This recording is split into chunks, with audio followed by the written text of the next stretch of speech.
accelerate the energy.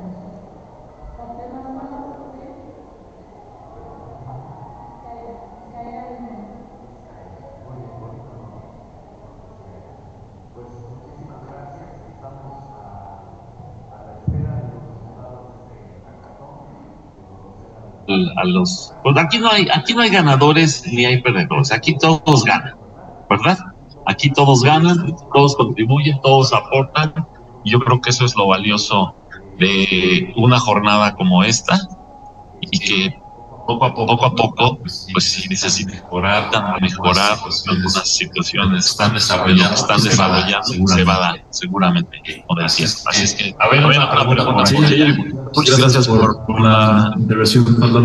Aquí yo soy un verdadero fan de Ciudad Solar. El proyecto me parece muy padre, pero hablamos de recuperar la inversión en 5 años. Aquí, ¿este dinero de dónde viene? ¿Se vende directamente a los usuarios de la central de abasto? Bueno, en el caso de la central de abasto, no estaba ejemplificando con la central de abasto, pero también, por supuesto, la inversión se va a recuperar. Ahí la inversión fueron 600 millones de pesos, pero la planta solar en realidad costó 500, porque 100 millones de pesos se dedicaron a la impermeabilización de los techos, en donde se iban a instalar los paneles solares. Las estructuras ahí tuvieron un diseño especial. Por ejemplo, ahí es donde ustedes pueden intervenir. ¿Qué tipo de estructuras son las que deben soportar los paneles solares? Porque cada vez los paneles solares son más ligeros y tienen pues un componente que capta con mayor eficacia la energía solar, y son más ligeros pues porque no todos los techos pueden soportar, ¿no? una carga relativa. Entonces tuvimos que crear una estructura aluminio acero específica para los techos de la central de abasto. En realidad costó 500 millones de pesos, son 18 megas, no recuerdo. Vamos a ahorrar cientos de toneladas de CO2, y el ahorro ahorita ya está en las áreas comunes. Con la primera fase de la planta solar terminada, estamos ahorrando alrededor de 50,000 pesos mensuales en el pago de las áreas comunes, sí, de la central de abasto, es decir, los pasillos, las escaleras, los estacionamientos, etcétera. Todo lo que es área común, estamos ahorrando. Al año van a ser como 6 millones de pesos de ahorro, para no equivocar. 6 millones de pesos de ahorro al año, pero terminando la obra va a haber ahorros para todos los locatarios de la central de abasto, y se van a ahorrar, pues van a pagar menos de la mitad de su recibo de luz. Entiendo. La central de abasto en la Ciudad de México nunca cierra, o sea, nunca baja sus cortinas.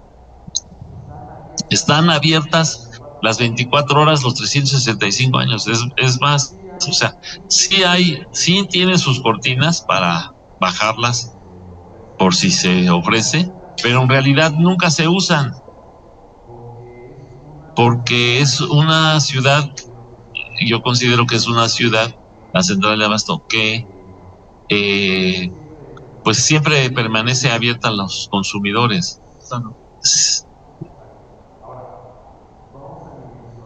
Exacto. Ahora, vamos a dimensionar económicamente lo que es la central de abasto. La central de abasto vende 1,000 millones de pesos diarios. 1,000 millones de pesos diarios. Si vamos a hablarlo en dólares, estamos hablando de 55 millones de dólares diarios, ¿no? 55 millones de dólares. Sí llegamos a los 1,000 millones de pesos diarios. A ver, ¿quién me hace la cuenta? ¿Estoy bien? 55 millones a los 17 pesos, menos de 17 pesos. 55 millones de dólares diarios. O también podrían ser 55 millones de euros diarios, más o menos. ¿Sí? Y la central de abasto aporta a la Ciudad de México el 2% de su PIB y aporta el 1% del PIB nacional. Solamente la central de abasto como unidad económica está superada por la Bolsa Mexicana de Valores. Es la única entidad que supera económicamente a la central de abasto, la Bolsa Mexicana de Valores. De ahí en fuera no hay ninguna entidad económica que supere en ventas a la central de abasto. Y bueno, pues nada más para que dimensionemos la potencialidad económica que tiene esa zona de la ciudad y lo que contribuye a la economía de la capital. Así es que pues esto es algo que ustedes deben tomar en cuenta para ver por dónde van a llevar su creación. ¿Sí? Pues yo estoy seguro que van a tener éxito y les agradezco mucho su atención. Thank you very much for your attention. Bueno, pues muchísimas gracias. Me van a regañar allá mis invitados. Gracias. Gracias. Gracias.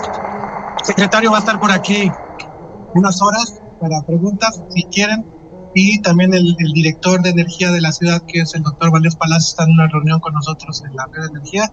Con mucho gusto. Thank you very much. Sorry for the interruption. All right. So, are we doing on time? It's got 11:51. Okay. So,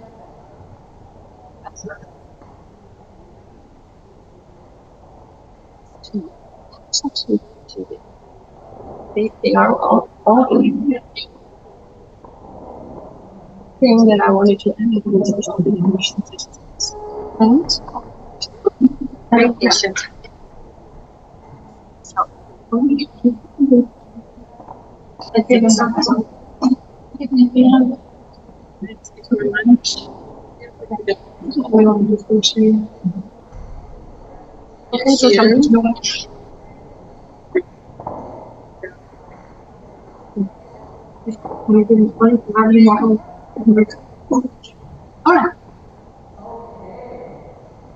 Okay, so we are never done with this. You will need to work more on it, I know. But another really important element we need to consider is the cost, the basic cost, because if you are going to be a sustainable business, you need to understand your cost as well as you understand your revenue, okay? So we're gonna take one or two examples of revenue models. I'm looking at you because we were talking about it earlier. So does anybody wanna share what is your revenue model and what's your revenue streams? How do you do it? Can you do it? You want me to share it there or?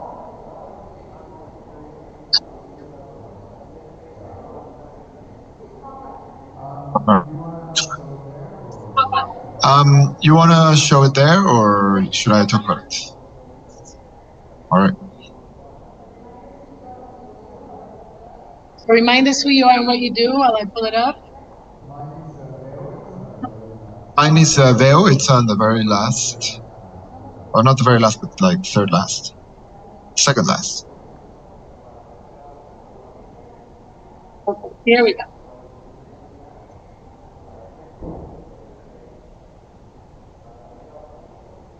See?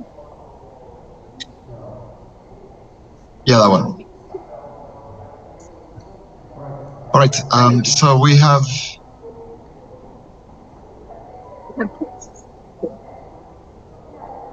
Yeah, it never comes on here. I don't know why this is not. Am I not sharing? Maybe it got.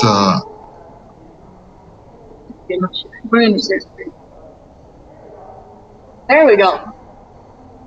Then at least come up here. This will take some time.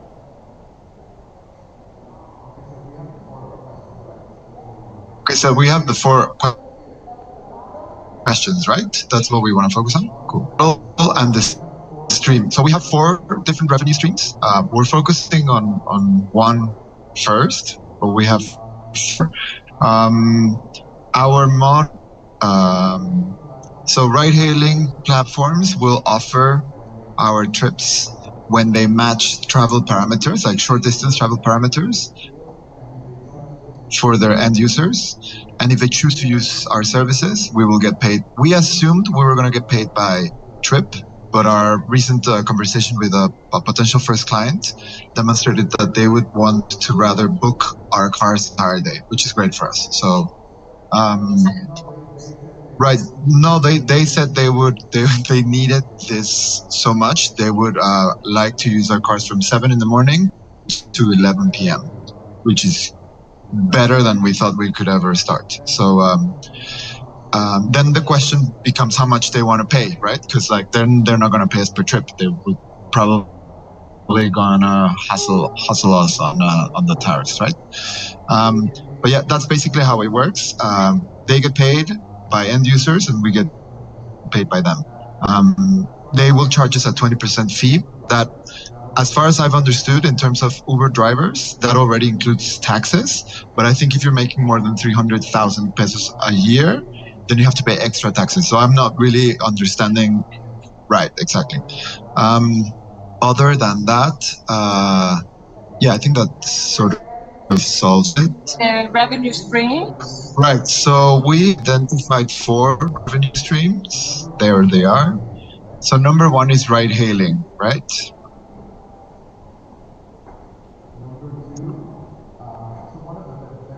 Number 2, so one of the important benefits of our innovation, the reason why we're going to be able to afford all these great labor conditions for women drivers is because our cars are competitors' cars can stay 16 hours, a lot of nighttime hours. And what I would like to begin developing is a system for inner city logistics that operates at night, say a partnership with Amazon or whoever. So we can do deliveries during low passenger demand. And so that we can increase, let's say, the overall revenue. Yes. Then you also have, I don't know if you've seen the car, and you also have a sort of side pods. Oops.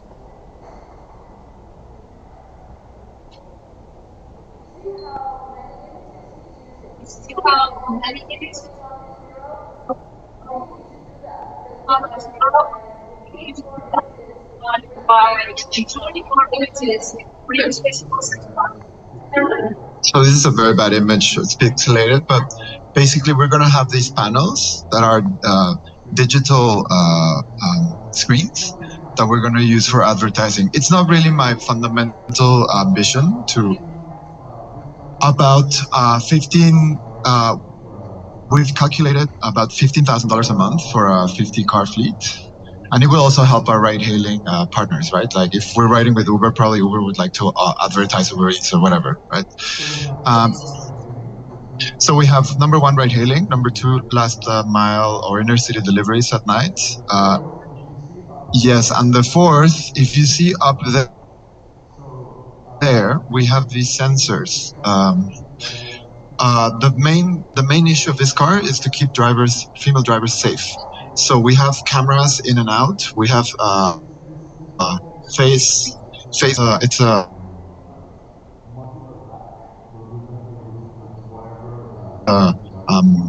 modular rack, electronic device we want in there.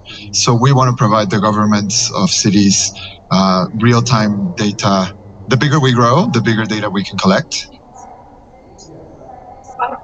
Yes. So many different things, like from also, like, imagine if we could be filming infrastructure every day, so we could tell the government that, you know, a lamp post needs fixing, whatever.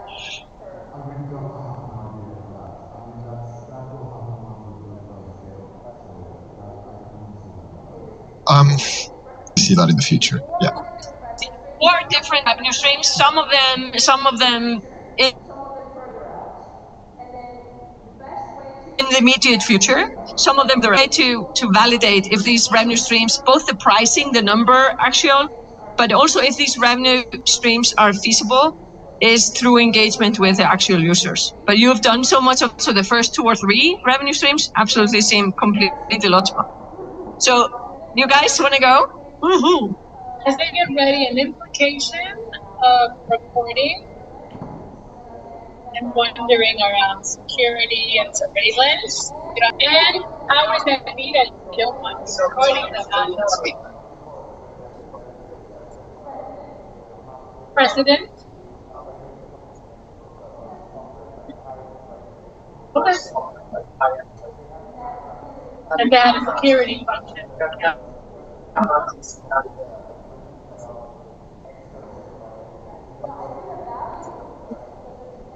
No, I see the value, but the safety, I'm wondering, unintended consequences. Something.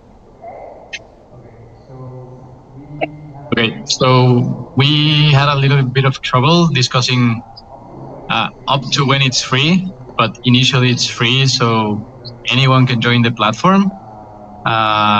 Who pays for it? The investors, or where we crowdfund the money for the plans. It's their money, and they will get a fee, obviously, for their money, and the energy.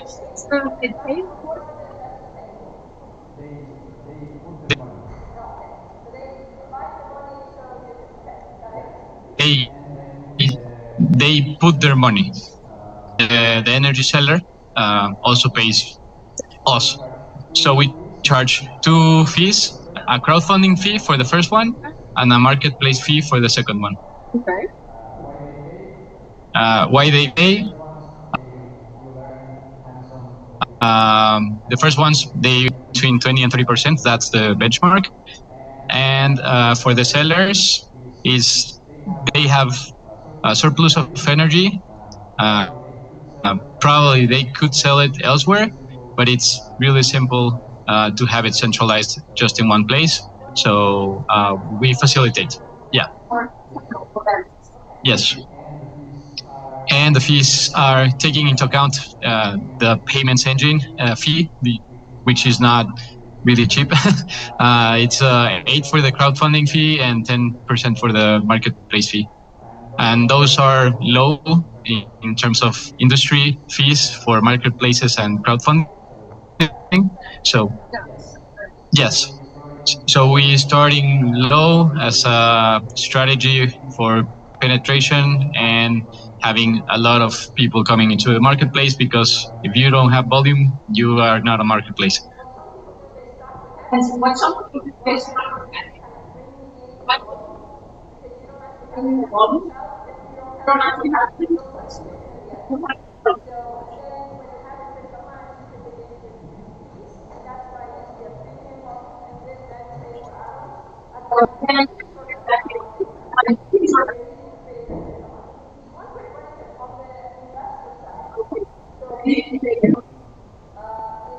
The investors, they provide money, and you lend that money to the business owner. So the business owner can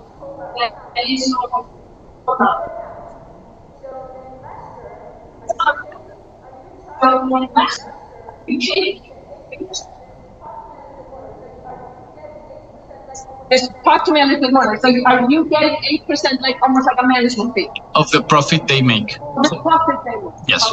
Not for the whole bag of money they provide. Only for the profit. So then it becomes, for you guys, it's all the volume game. You need a lot of volume, so you make it Yes. money. Right. So have you calculated how many customers you need? Not yet. Yes.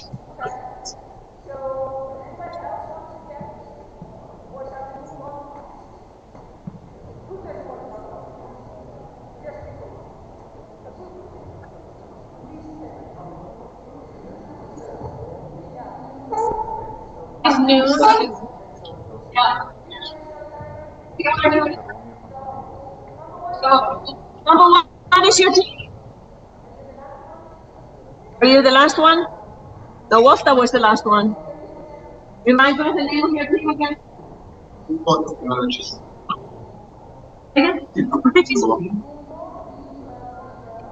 Bulbo, B-U-L-B-O, fourth one. Fourth one. There we go.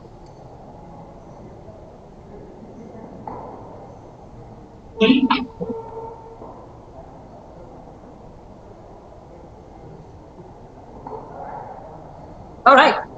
Yeah, so we found we have the revenue model is pay. Who's paying for it? We have 3 paying sides. One will be the supplier, and then also the energy consumer. And also we have like the success fee for energy allocation, and that will be the energy consumer through the supplier. And what they're paying for, basically cheap energy, kilowatt hours, market data access, software as a services, which will be contract monitoring and optimizing the offer findings. And how we will determine the prices, that will be market benchmark. And yeah, I made the little diagram. So we have basically 2 revenue models. Yeah, one will be one transaction fee on the consumer side. There will be one transaction that will be for consultancy services. And on the supply side, we have like the success sales fee, and that will be for increasing the revenue and also the customers. And we also have the option to offer them data and also the software as a service tools, data tools.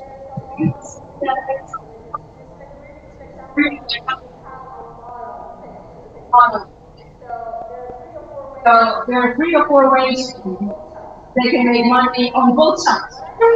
So what I encourage all of you to do is also be strictly on this company. They should try to draw it. Like we already on the table. Do you have the drawing? Yeah, right. Okay. It's 2. This one? Oh, there we go. He has a drawing.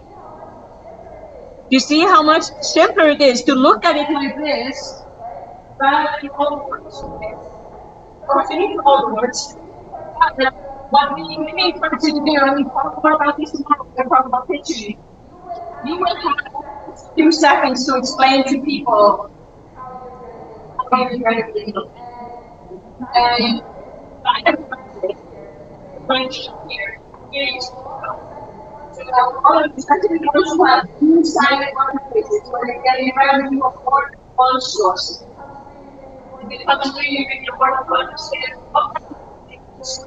So in this case, what they are promising people who are looking for energy, they are promising cheaper electricity that are stable.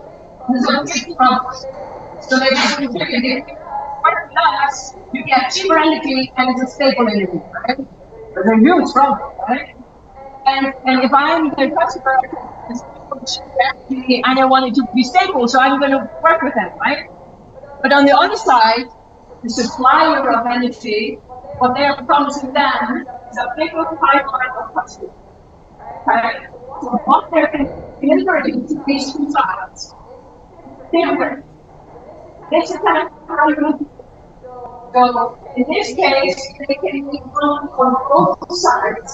They're charging the person that needs something, but then they're also the primary payer is the supplier of energy.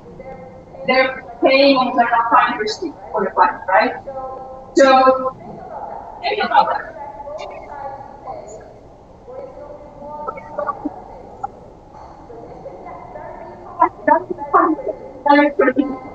And we can take your hand to explain to your buyer where it comes from. So like everything it sounds we have a very complicated structure.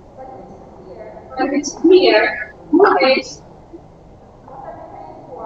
paying for and how they're paying then you're might be free. Make sense? So, thank you for sharing this. I'm gonna go back and now you're gonna, let's do one more thing before you get something to eat.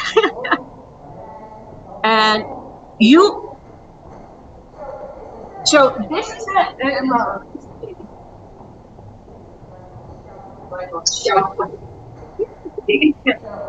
So, remember this morning when I said there was only one article that I have understood that is written about finances for startups? This is my favorite. So there is a little URL down here. You can also click if you go into, if you have these slides, or you can just Google this article. It is a few pages, like 10 pages or something like that, and it goes step by step by step to how do you build a financial model for a startup. And you might be a political science major, but you would still understand this. And it's the right amount of information.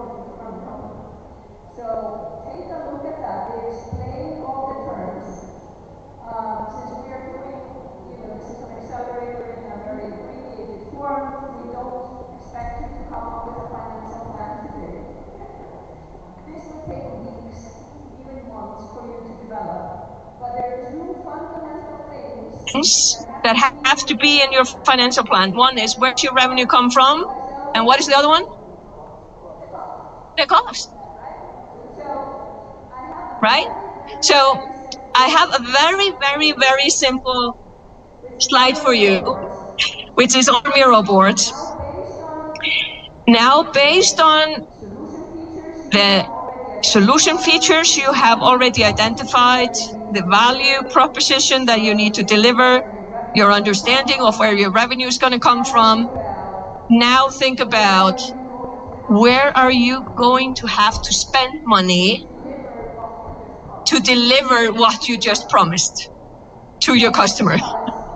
So, because if these numbers add up to be much, much higher than what your revenue can ever generate, you're not in business.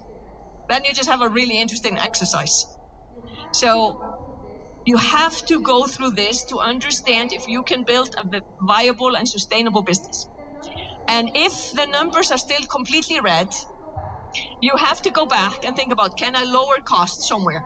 Can I increase my prices? Can I reduce my headcount by being more automated? Okay, so what a lot of the teams based out of the US do, they outsource maybe some of the programming to countries like Serbia, India, where there's like super talented people, but they cost a fraction of the cost what it costs. So Mexico being, one of those places. So think about, these are just suggestions of buckets of cost. Most companies have these cost buckets. I don't expect you today to put actual numbers in here, but we kind of expect you to think about and understand, where does the majority of your cost come from? So if you were running an airline, what is the major cost? What is the major cost of an airline? The plane. The plane cost $100 million. But then on the operation side, what is the most expensive thing? What do you think? Fuel and personal cost. So it's the crew and it's the fuel. 80% of an airline's cost are these two things. So every airline is trying to reduce fuel costs by buying planes that spend less fuel, right? And they're trying to decrease the amount of money they need to pay to their crew, to the airline attendants and all that kind of stuff, which is not very popular among those people. So think about, what does this mean to you? Because you need to understand, what does it take to build your business? And we're not going to answer it today, certainly not in 1 hour, but it gives you an understanding so you can begin to craft out your financial plans. Has anybody in here done a financial plan? Full-blown financial plan? Of course you guys have, because you've been already fundraising. So you have it. So go back to those financial plans, those of you who have it, question every single line. Because chances are that you're underestimating the costs and you're overestimating the revenue, especially when the revenue comes in. So most startups think the revenue will start, let's say, next month. It might be a year later, or it might be a few months later. So make sure that you validate everything you already have. And then based on your new thinking about your business model has changed in these numbers. Any questions? Yeah, so this is on your Miro board. Yeah. Did I leave it out? No, I totally fucked up. I'm sorry. Okay, I will go and paste it in place. But you still can talk about it while I fix my mess. Okay, maybe I was thinking to skip it, but we're not skipping it. Anyway, so any questions before you start talking about it? Okay, let's go. Yes. All these slides, also with the article included, where can we find them? Because I already clicked on the Dropbox link of the second week. Yeah.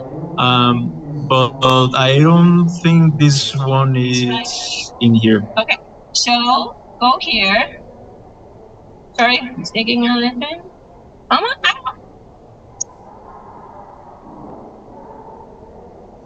You see this link? Yes. Click on the red link. I did. Yeah, but and it doesn't allow you to go into the right Dropbox? It does, but I mean, this PDF you are presenting, Yeah, I think it's not in there. The business model one? Yes. It No, is in there? 3.2, but I couldn't find there the slides of the.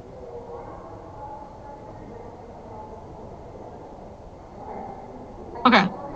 I can upload it again. Oh, see. it is. Is it there? It is. Okay. Sorry. Okay, otherwise I would have 2 down. Okay, one mess. I'll fix my mess right now. So, but you can all find the slides here, hopefully. Let me know if you do not find them. So, you have until, what is the time now? Okay, so let's work on this until, like, let's say half an hour. And then we can do a brief sharing and then you go for lunch. How about that?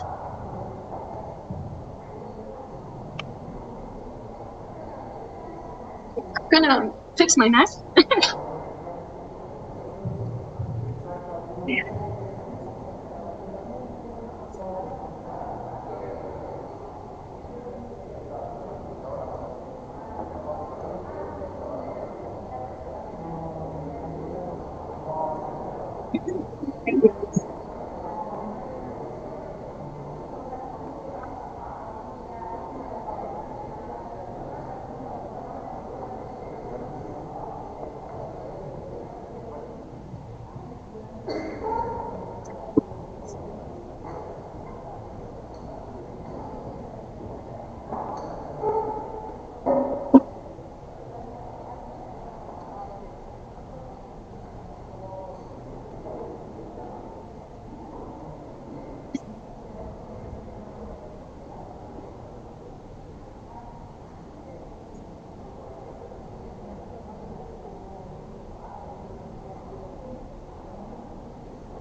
La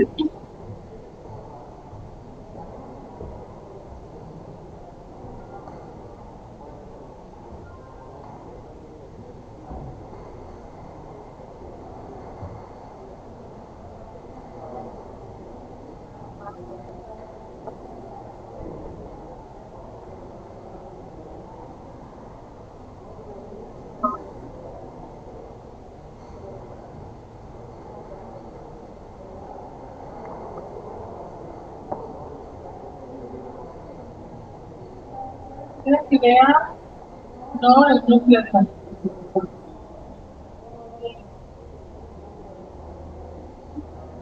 so,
right.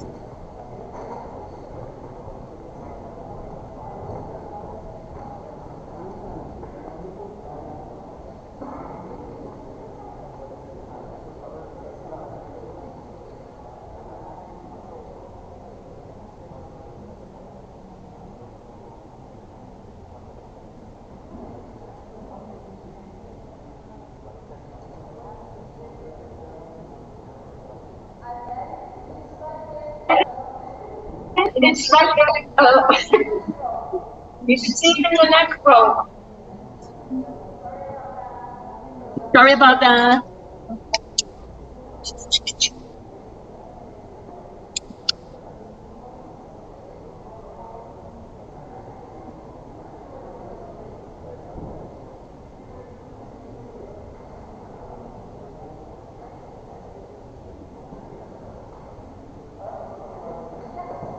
Yes.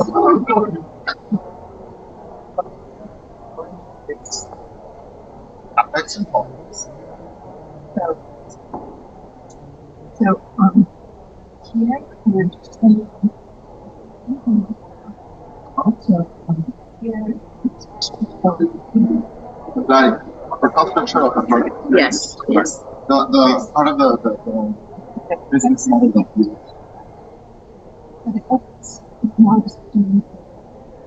yeah. No, that's a CapEx story. The CapEx is to make future investments. The OpEx is what is costing. So this is more or less, yeah. Mostly is OpEx. Okay. Because like how many people, R&D, material, but then tomorrow we'll actually split the CapEx. Sorry, the CapEx like are the major. Of course. So I'll do a cost structure for operating cookie house. Oh, great. Now, yeah. Yeah.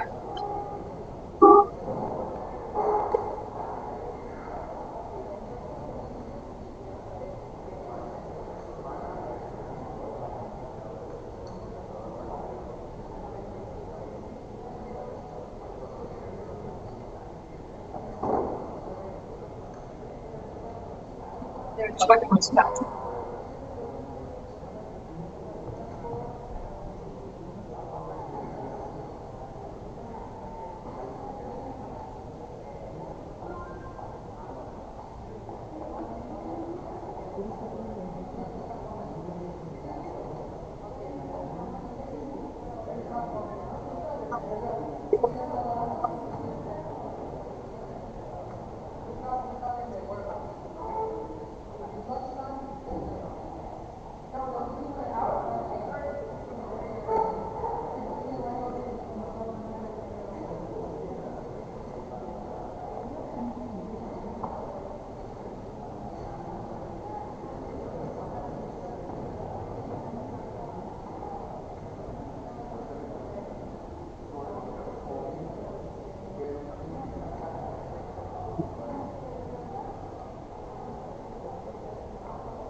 Vicky, no. Nada más, rapidísimo, una introducción también, que trabaja con el secretario Fatlala, es el doctor Valdés Palacios. Él es el director general de energía del gobierno de la Ciudad de México. Como quien dice, es el encargado, ya dirá mejor su puesto. Él es académico también, doctor de la UAM, de la UACM, de la UNAM, ahora, y también está a cargo ya las partes técnicas y muy técnica de costos, tecnologías. Tenemos por ahí lo que queremos enseñarte de paneles biodegradables. Él es el que tiene a cargo todos los programas energéticos del gobierno de la Ciudad de México y de sus implicaciones. No sé si quieres nada más dar unas palabritas rápidas o saludarlos para que te presentes. Muchas gracias, soy Alberto Valdés, encargado de la Dirección General de Desarrollo y Sustentabilidad Energética, director más bien. Y bueno, pues estoy aquí, vine a ver unos temas de la red de energía que conduce el doctor Bernardo Rosas, y pues a mostrarles el interés que tenemos como gobierno de la Ciudad de México para que salgan adelante todos estos proyectos.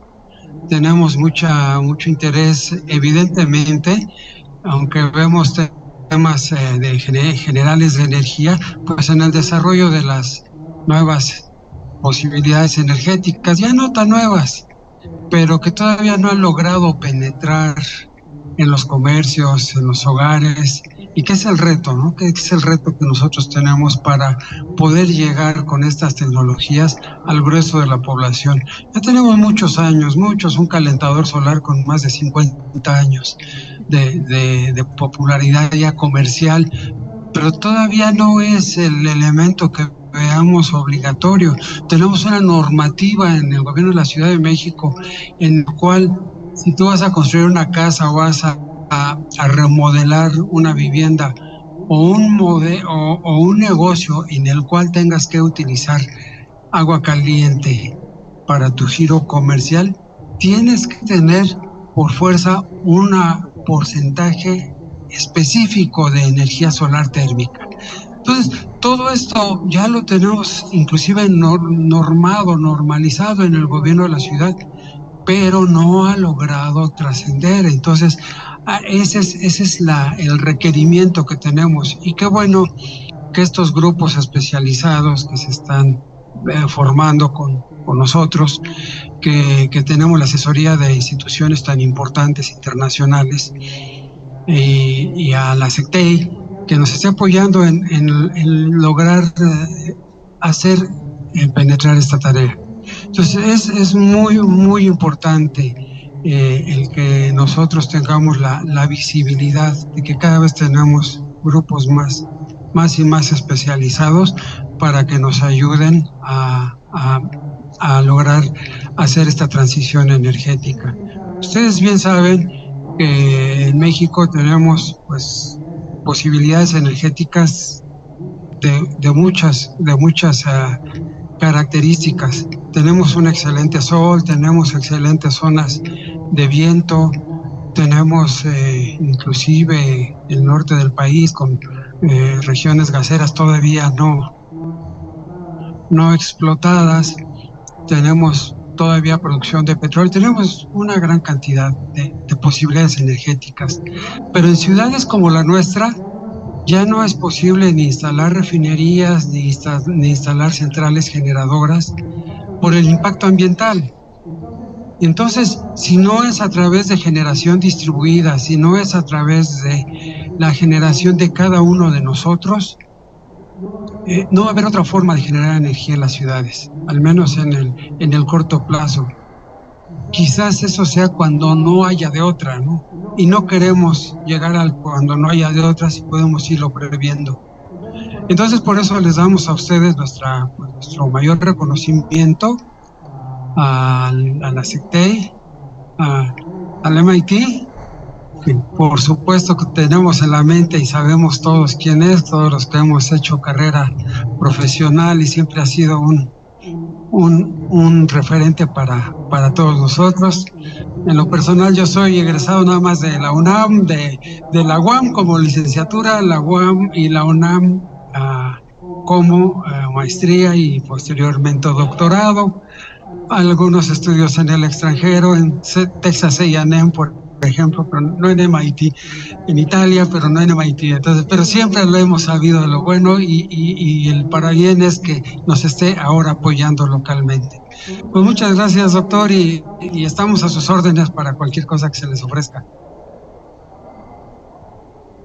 De los proyectos, si les interesa, se los podemos hacer llegar y él puede dar su retro, sobre todo desde el punto de vista de gobierno, y él planifica, por ejemplo, todo el tema de hecho está en un grupo nacional como representante de la ciudad de todos los gobiernos estatales de gobierno, y también con el gobierno de México, con el gobierno federal, toda la parte de planeación energética, él está a cargo, que todo lo que tenga que ver con el gobierno de la ciudad, y bueno, y sus implicaciones de vinculación con la industria, ¿no? Bueno, muchas gracias. Un aplauso.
So,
Yes.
Yes. So,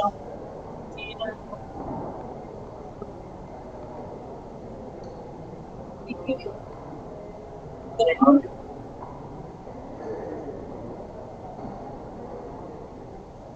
want to quickly translate some of these categories in case some of you have some questions. So voy a traducir aquí por si alguien tiene alguna duda de las categorías. Entonces aquí son las personas, la obra de mano de cualquier forma. Aquí las facilities son si necesitan oficinas, si necesitan laboratorios, si necesitan algo así. El Tech and R&D, aquí si están haciendo más pesquisa, si están usando tecnología o servicios de software, si están construyendo algo físico, los materiales, el equipo, si le tienen que pagar a otro negocio porque están haciendo negocios juntos, ya la venta y marketing y cualquier otra cosa. ¿Alguna duda de las categorías? ¿Cómo se dice en español? ¿Perdón? Impuestos, sí, aquí en otros. Ok, certificaciones, cosas así. No tienen que poner los montos si no lo tienen, pero sí las categorías específicas que ya saben que van a tener que gastar.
Gracias.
Ya pueden ir a almorzar, por favor regresar a las 2:10. Y perdón que nos fuimos un poquito, se nos fue la hora.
No, por Dios. Después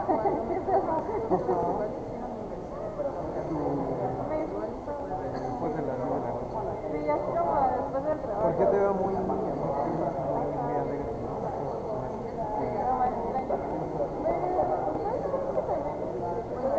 Pues la música luego de ese tipo de... Ajá. ¿Cómo la detectas? Pues es que es un género. Por ejemplo, está el dark wave, está el post-punk, está el rock gótico, está, no sé... Mándame una liguita de alguno así. Ok. ¿Vale? No tengo idea qué suena. Es como música ochentera. Sí, por ejemplo, de Cure, pues también eran góticos y pues eran muy alegres. Ajá. Es que gótico, la ciudad de Batman.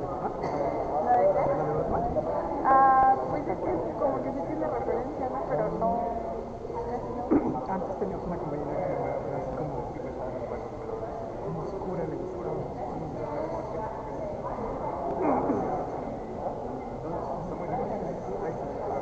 No, no te preocupes. Sí, es que no tiene nada que ver. Nada más como que tus gustos, pero pues tu personalidad puede ser como... A mí me gusta la música negra, me gusta el blues, me gusta el jazz, Ajá. es la música negra. Ajá. Para el ritmo, Sí, pero Aretha Franklin yo no la conocía, fue así más. El blues, por ejemplo, el mío se conocía a Betsy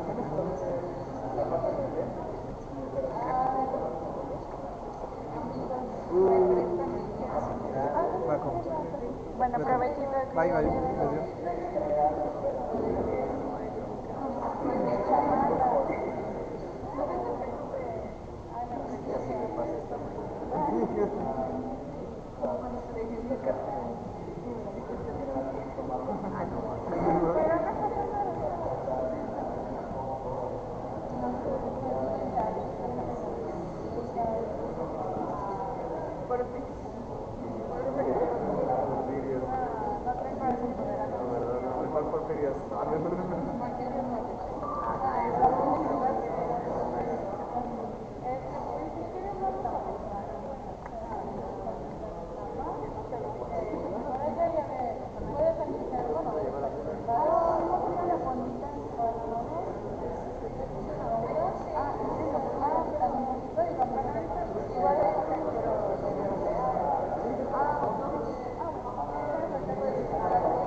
Bueno, pero queda la plaza.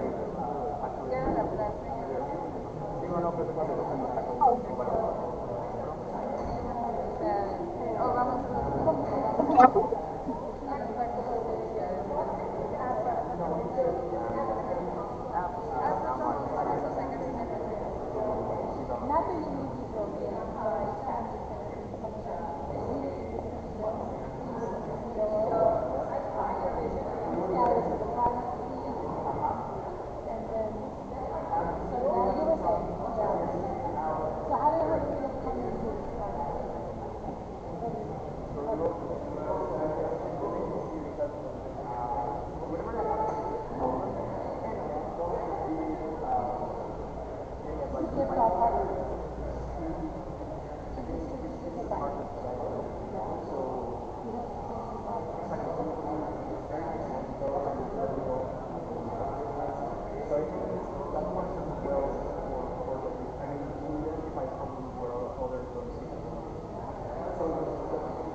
Yeah.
seguimos al rato entonces. Sí, si gustas, ¿qué te mandé correo? Sí, perfecto, gracias.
So,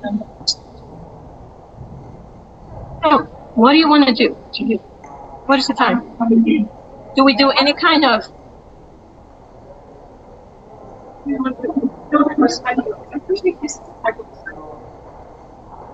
This next one? Yeah. Or this last? Okay, they just did.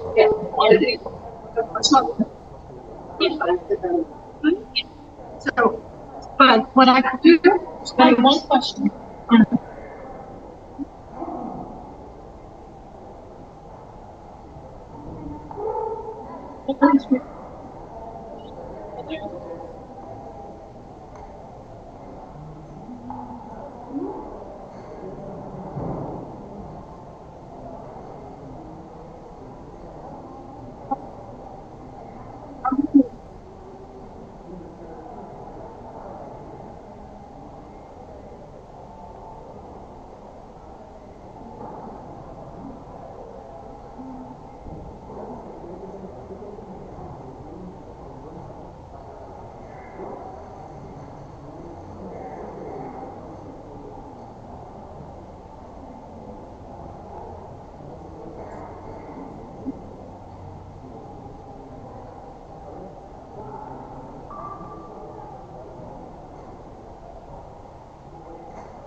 No,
what's this one?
Había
una persona que maneja los...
Oh my lord. It is a really good taste.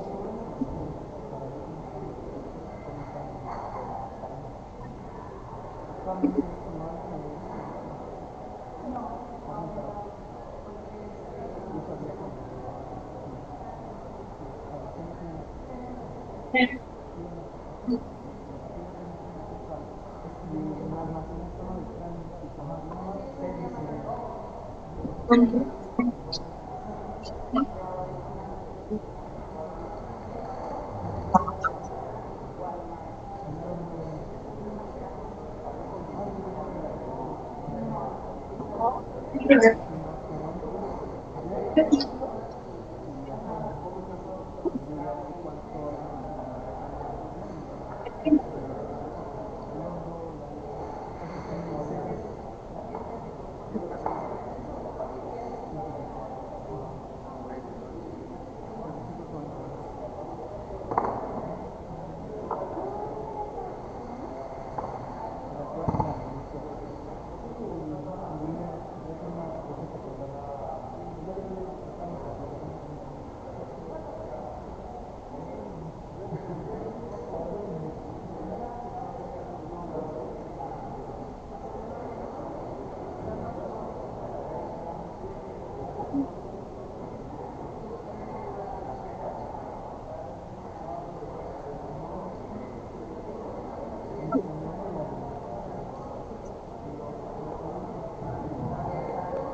you want to start with me? Yeah, I'm gonna. I want to do. I'm gonna talk with you. Yeah, I'm good here. Yeah, but what I want to do.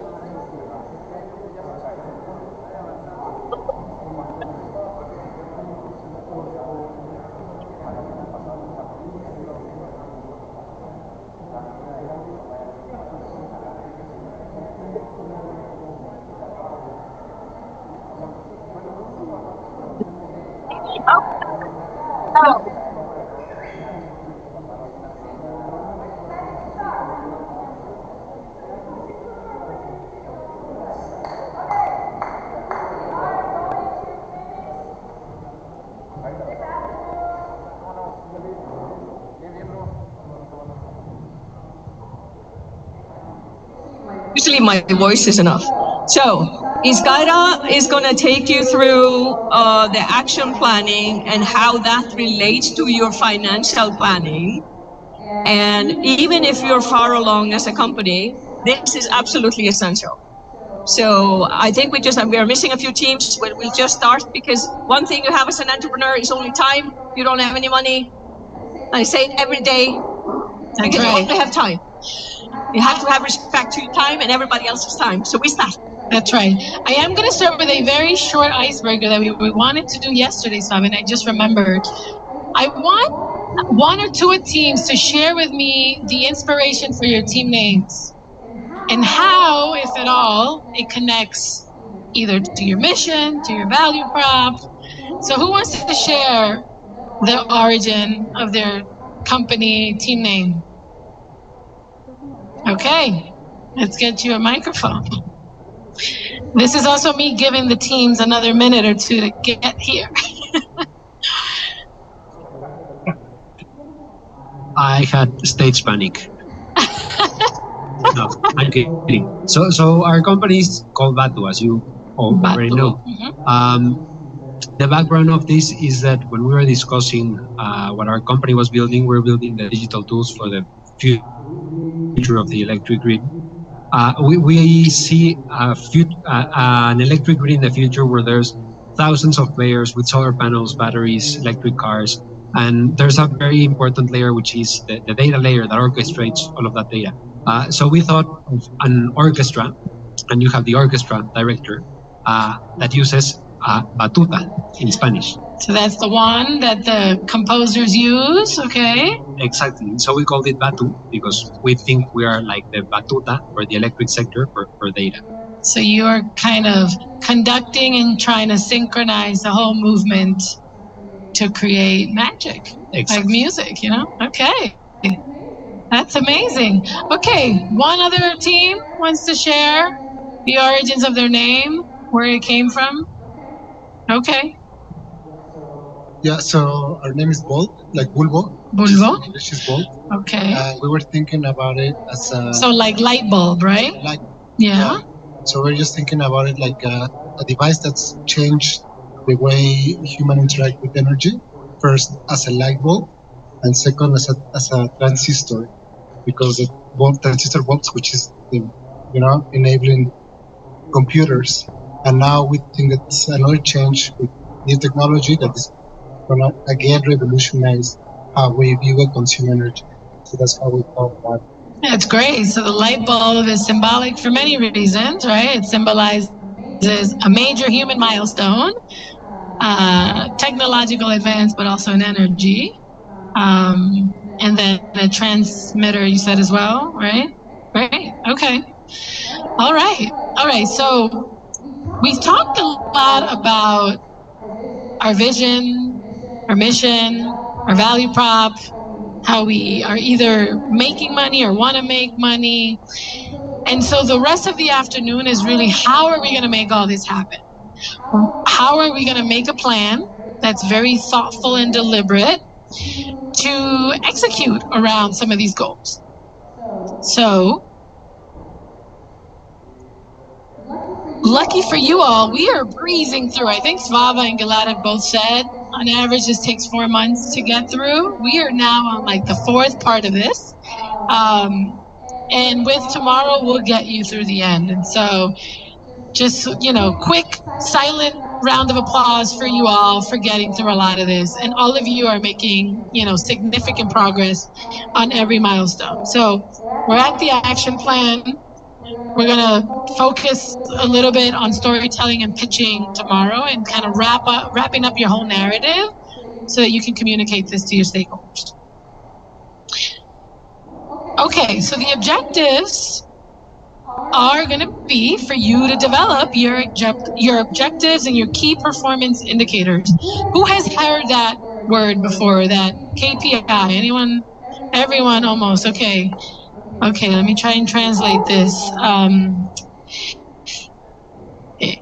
KPI, indicadores de rendimientos, pero no solo de rendimiento, los más importantes, no son todos, ¿verdad? Key performance indicator, los más importantes. Okay, so we're gonna talk about your goals that you want to achieve, and then what milestones and actions and resourcing. So we're gonna get really detailed into this, but by the end of today, you will at least have a high-level strategy plan on very specific goals and milestones. For those specific ones, right, we're not going to boil the ocean here. We're not going to think about everything and try and fit everything. What are the priority actions that you need to take for, at the very most, like 3 top goals? And we're going to talk about how to prioritize them. Then we're going to look at the dimensions of, okay, what skill set, what talent do you need? And what investments, if any, do you need? We are going to skip the financial impact, unless, of course, we just make magic speed. But I think the first 3 objectives are going to keep us really busy for the rest of the afternoon. Okay, so the assignments are Miro. We're going to talk about actions. And then here there might emerge some data gaps, right? So I want you all, I've spoken to some of you already about the questions that you have and the questions you want to take back to your customers. Start parking those right here. I've talked to you about like starting to create your learning agenda. After every module, you're generating more questions. Try to be disciplined in capturing those so that when it's time, to go talk to your customers, to go run experiments, you have a reference point for them. Let me see. Okay, so I want to take a pulse check here and ask you 3 questions. So what percentage of startups do you think meet the user expectation? So I have some data on the next slide, but ¿qué porcentaje de usuarios encuentran que las soluciones de verdad les resuelven los problemas? Aquí me están diciendo 50%, 50, between 10 and 20 meet the expectation. You're saying about half meet the expectation. Startup stage. So let's say the first 3 years.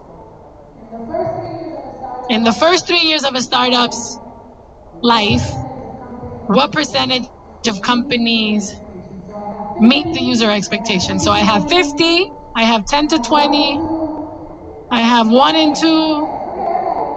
Okay. We're going to come back to this question.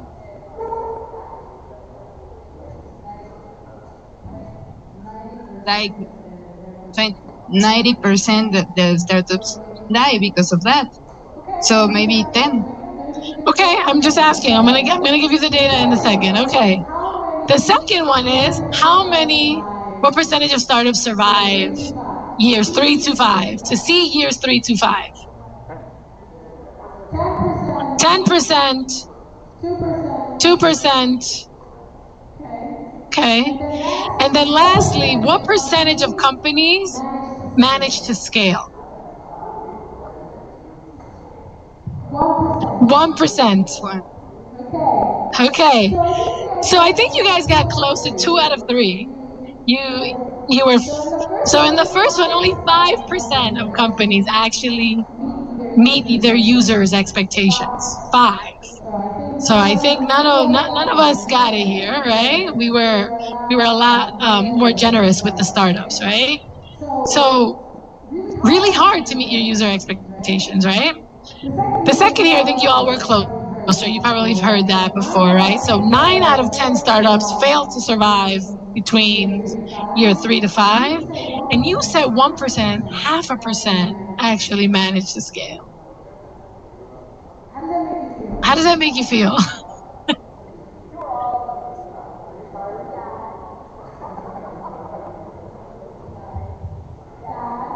Sad? How else do you feel?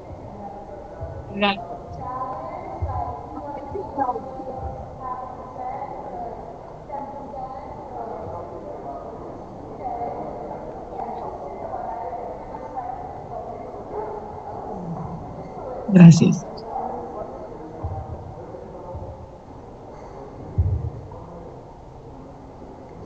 So these are 3 different studies. One, Harvard Business School, Clayton Christensen, I think he wrote the Lean Canvas guy.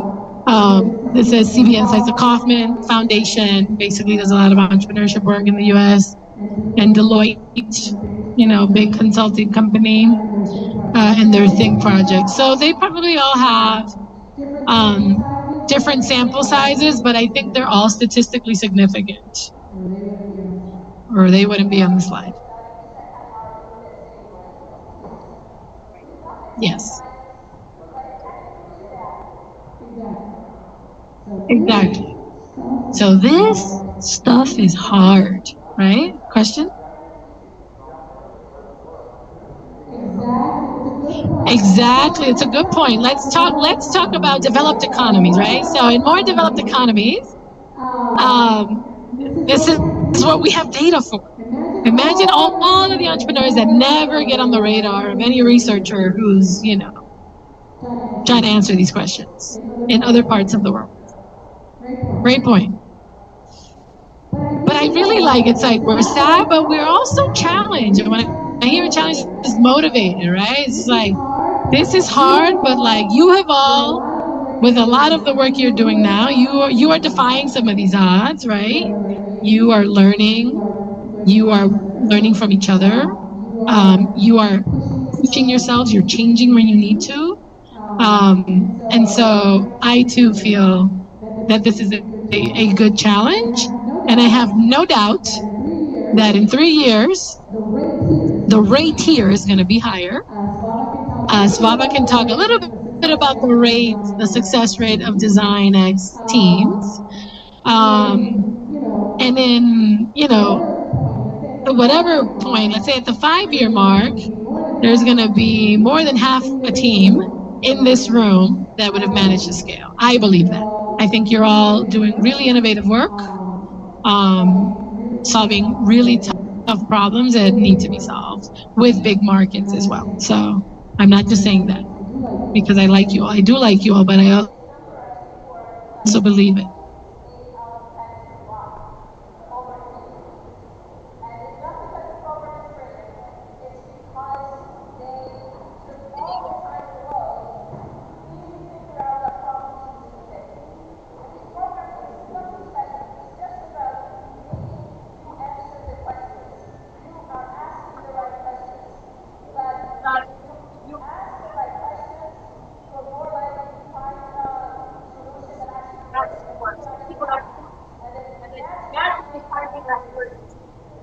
Right now, you are not part of it. Exactly. And I think this image here is great to illustrate that, right? So part of the reason why those statistics exist is because a lot of people come to entrepreneurship with a lot of excitement. I have this idea. I'm an expert in my field, or even if I'm not an expert, I'm brilliant. And I have this idea, and I'm going to go start building this solution. Right? And I'm going to get straight to development, and I'm going to take it to market, and it becomes very clear that I didn't really understand what my customer needed. Because 95% of us are failing the customer. The customer is telling me, 95% of the times they're not meeting my needs, right? And so the magic, I think, of Design X is really asking a lot of tough questions now. And so you see this, we call it garabato in the Dominican Republic, this scribble, scrabble, right? This doesn't make sense here, right? You think you may be onto a problem you don't know, but a lot of your answers come from stakeholder engagement. Building with people, not for people, right? So I've been telling a lot of questions, but if you keep going back to your customers, they will have the answer to your question. Well, how much are they willing to pay? Well, what is their price sensitivity? Well, what is the value proposition? Where's the urgency? Where's the pain? What is the value that they, what is the impact that they value? How is my pitch landing? You keep testing that over and over and over with your stakeholders. And then from here, right, you start getting a sense of a lot of uncertainty. This is the storming. I think you showed that. I think we did it in the first workshop, right? Teams are forming, storming, norming. So a lot of storming up here. And then, right, you start seeing patterns. From those patterns, you start seeing insights, right? So your data comes from your stakeholder engagement, and then your patterns, and then your insights. And then you're like, okay, I have a good understanding. And my anecdata, right, so is that there's almost a correlation between like how deeply and almost how long you engage and wrestle with the problem up front, to like how spectacular you fizzle when your company fails. And so I've seen that the companies, the founders and the founding teams have really taken the time to really understand the problem and the need before they start building, before they start selling. Obviously, you don't want analysis paralysis, right? You want to be iterative. It's like, okay, I have this question. Let me go evaluate this. Let me go build an experiment. Okay, I figure that out. Let me go take the next thing. And you can keep building that way. But the point is here that you want to be building with people and not for people, right?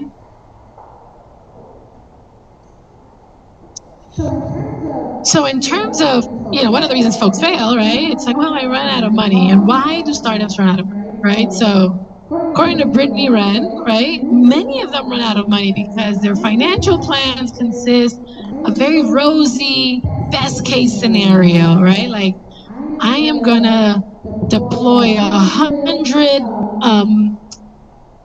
taxis, like motor taxis in the periferias, and by year 3 I'm gonna have 1 million, or my car's gonna hit the road with Uber in a month, and then every other ride-sharing app is gonna sign up, and and yes, you need to dream big. You need to plan realistically, right? And so it was when I was going through some of your cost drivers, many of you didn't put yourselves in the people that you needed.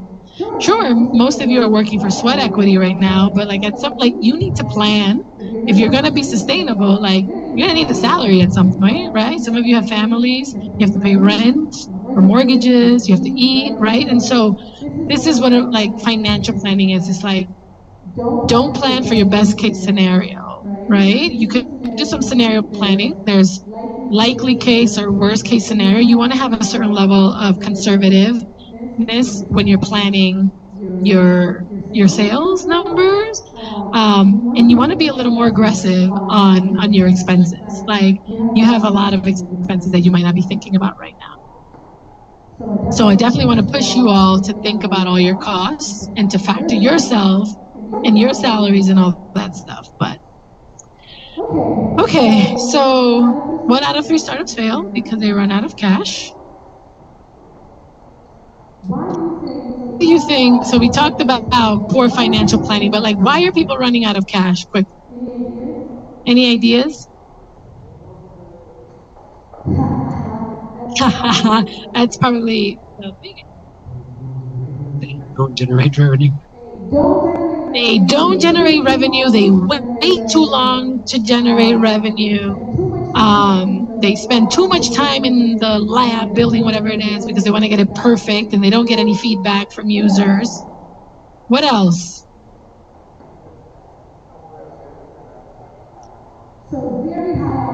So very high operational expenses, right? They don't stay lean. What did you say?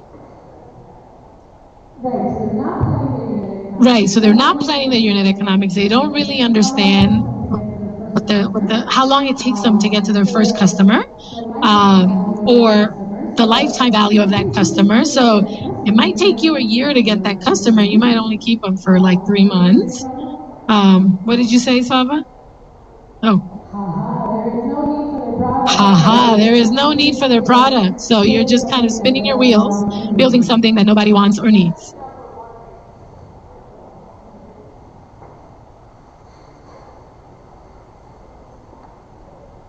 Okay, so now we are going to take a hard look in the mirror, all of us, and all of our ventures, and we're going to be honest with ourselves. Based on where we are today, where do we think we are measuring up on 3 dimensions, right? So in terms of solution design, is my problem clear and urgent? So a lot of you have made a lot of progress in making your problems clearer. We've been workshopping that.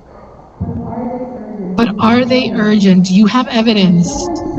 And if someone's trying to give you money, that's one really big signal. A customer, particularly. I think investors are, I wouldn't necessarily take evidence of an investor trying to throw money at you, but a customer who wants to pay you or wants to sign up for, for a pilot, what signals are you getting, right? So are you weak? Are you medium? Are you strong? Can you actually access the market segments that you know you need to actually make this business viable? Are you actually going to be able to reach the small and medium-sized businesses, or the industrial companies, or the commercial companies, or whoever your customer is, or women who are going to be drivers? Does your solution actually fit your problem, or is there still a bit of a mismatch there?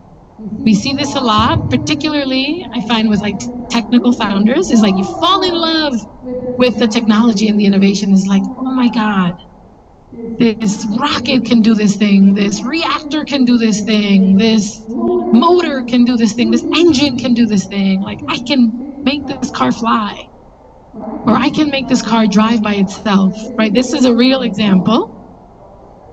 We're seeing progress in self-driving cars, but it wasn't the mass adoption that many companies thought, right?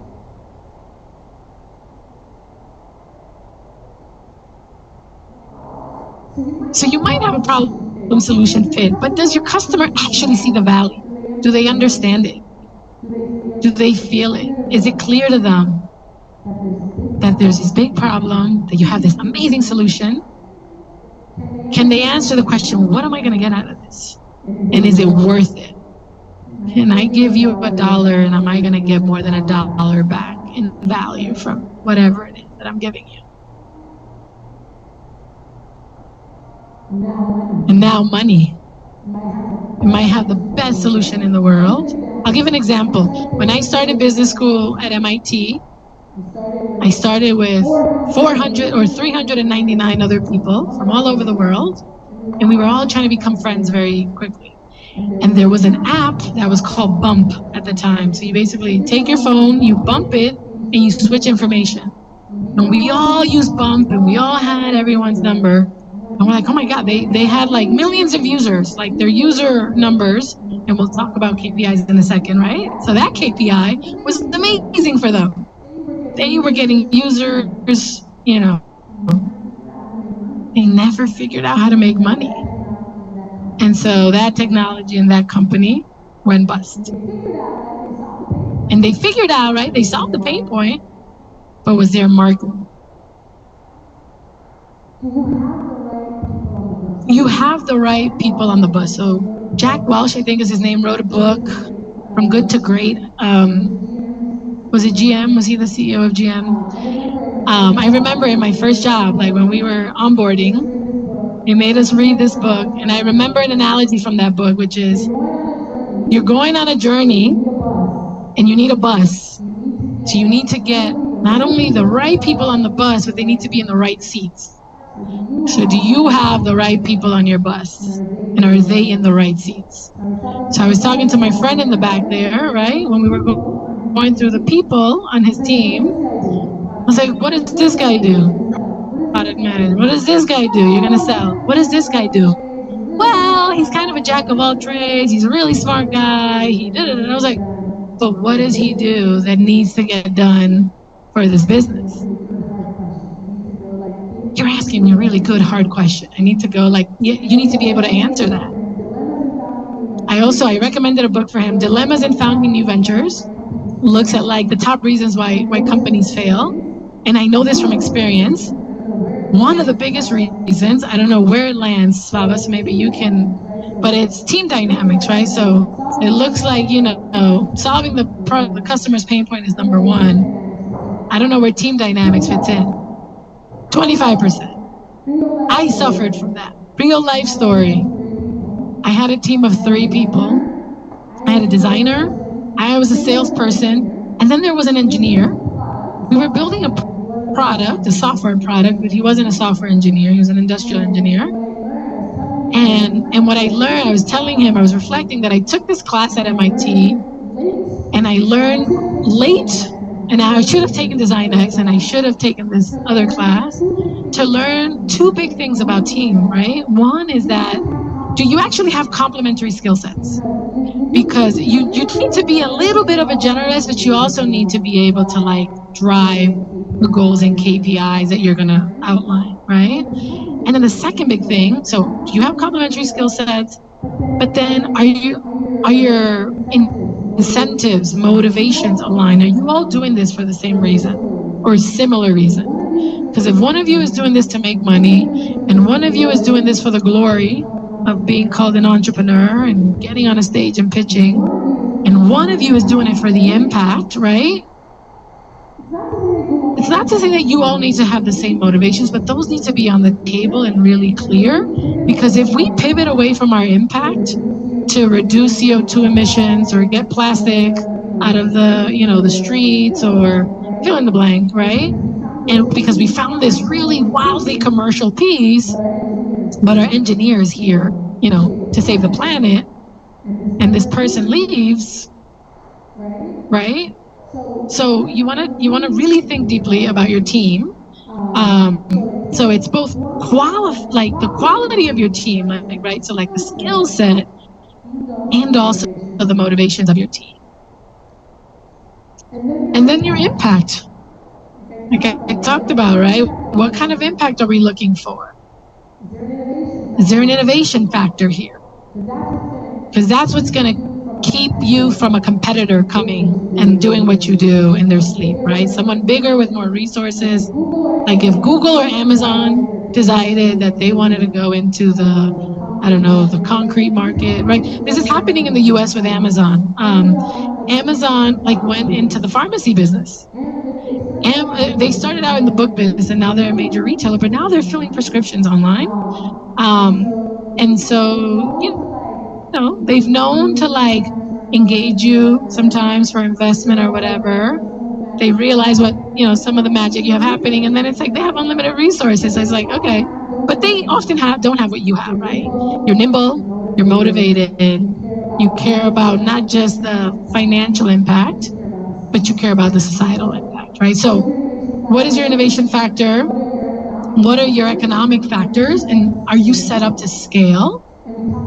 And we talked about motivations with your team, right? Like, maybe you don't want to be a unicorn or a billionaire. That doesn't necessarily need to be the pathway for everyone. Maybe you build a $1 million business, a $10 or $50 million business, and that gives you a great lifestyle while saving the planet at the same time, and that is enough for you to be happy, right? The important is like bringing those out and knowing what they are and being really clear.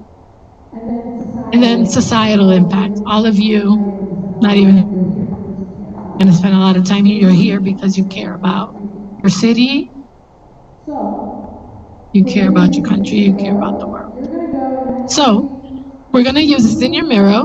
You're going to go and actually be brutally honest with yourself, right? Think of someone in your life who tells you the truth and you like it, but it's a set they love you. You know, like try and channel whoever that person is in your life. Try and be really honest with yourself and say, you know what? I really love our innovation factor, but I don't know if we have all the right people in the bus right now. Or I don't know that we have a clear value proposition yet. Every time we say it, people are asking me, well, what do you mean? Or really? So if people's eyes are not going like this and tell me more, that's a sign, right? And you want to test this on a bunch of people, particularly people who know nothing about your business. You actually might think, well, she's not an engineer, she doesn't understand, or she doesn't understand the energy sector. So you said this earlier, it was quoted as like, if people don't understand you, then you don't understand. Like if you can't communicate it simply enough, then do you really understand what it is that you're trying to do? And that's a measure that people will be looking at.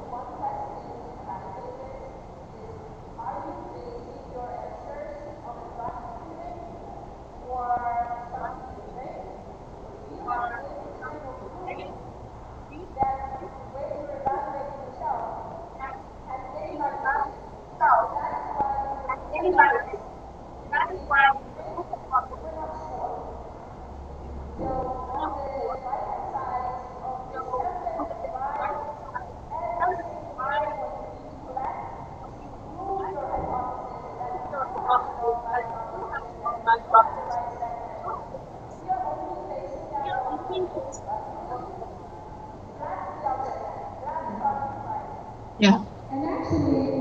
And actually, I want to shout out one of your cohorts here, Team Kine.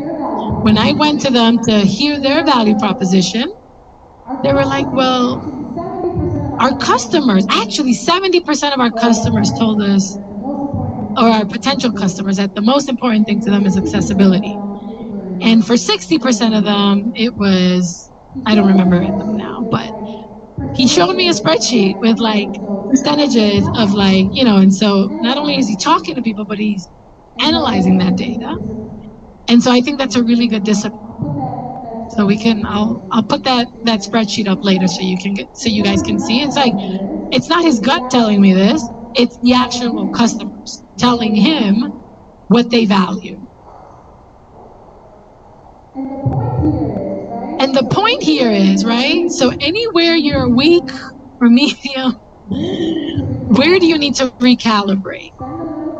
Spend a little time thinking about where do you have gaps and what additional data, whether it's customer research or what additional experiments or what actions you need to take to recalibrate here so that you're trending on the medium to strong. We don't expect you to be strong in everything. You wouldn't be a startup and you wouldn't be here. You wouldn't need to accelerate anything, right?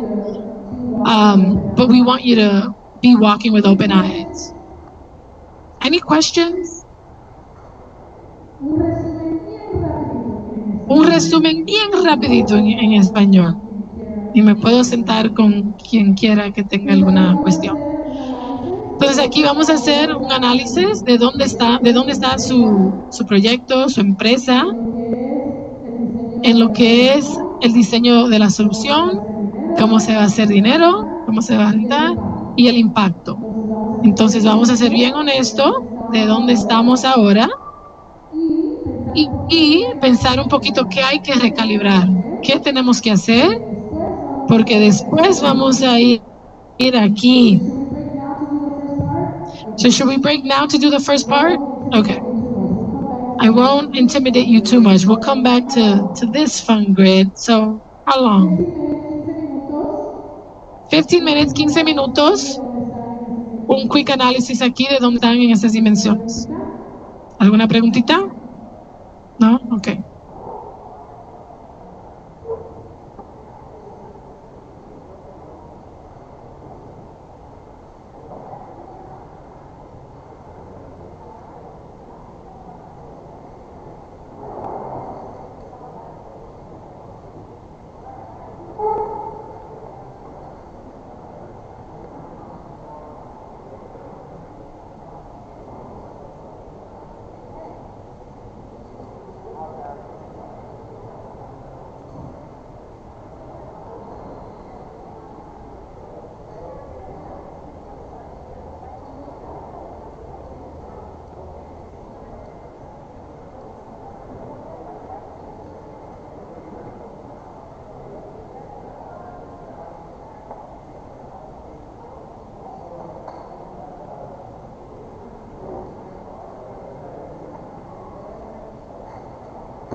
problems to solve, big problems to solve. But there are kind of two big things. One is to come up with that. So we start with you. We start with you. What is the problem to solve?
So they can do their best. So I think this is fairly simple because this is empty. It's not their problem. But you need to solve the motivation for this. You need to make sure whatever you do, wherever the money comes from, it needs to incentivize those people to bring the money. So the partner needs to support by doing that 30% return. The crowdsourcing person, if that's the way you go, they say, oh, this is a great opportunity.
So I'm a medium size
installation.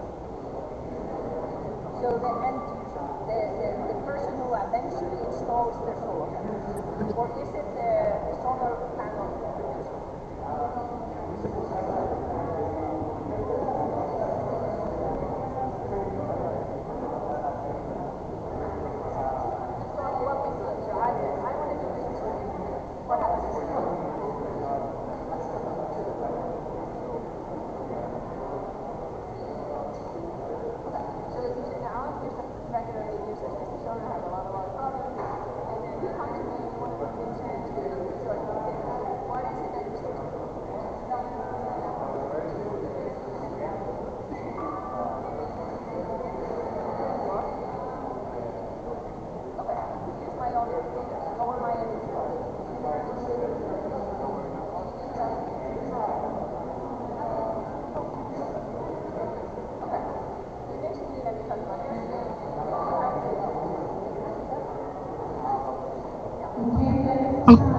Okay, that is time. Ese es el tiempo. Me gustaría invitar a uno o dos equipos que compartan ¿dónde están? Y sin vergüenza que estamos en familia aquí. A ver, ustedes allá atrás, ¿me comparten más o menos dónde creen que están aquí? O si quieren pueden hablar aquí de cómo van a recalibrar. Sí, pues básicamente en la parte de diseño de la solución, sí nos colocamos un poco más fuerte. La primera del problema, si es claro urgente, fue intermedio, porque todavía nos falta un poco de claridad y la urgencia sí es relativamente alta. Equipos, por favor, vamos a darle un poquito de respeto al colega para escucharlo bien. Bueno. Equipos, por favor, silencio, vamos a escuchar a nuestro colega, gracias. Ok, entonces están mediano aquí por la urgencia y del problema, ¿verdad? Ajá, sí, en la urgencia es mediano, en tanto el segmento de mercado accesible lo colocamos como fuerte porque relativamente sí el segmento de mercado es bastante amplio. También en la solución, si se ajusta el problema, sentimos que se ajusta bastante bien, por lo cual lo colocamos también en fuerte, pero ahí teníamos unas dudas todavía. En propuesta de valor lo colocamos como medio, porque luego tenemos como algunas iteraciones y pensamos que puede haber algunos que se ajusten mejor. Y básicamente en monetización fue donde sí colocamos un poco más de parte débil y medio. El único que es medio es el talento de calidad, porque todavía como equipo nos falta un poco de unión, tan solo nos faltan... ¿Son parte del equipo ya o todavía tienen que llenar algunos? Todavía nos falta un poquito, o sea. ¿Y cómo van por el impacto? Sí, finalmente ahí en impacto de economía de escala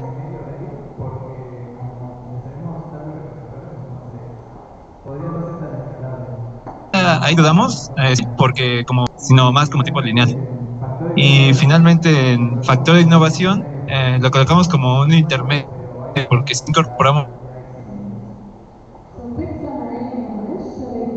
elementos nuevos, pero hay bastantes que ya existen. The solution design.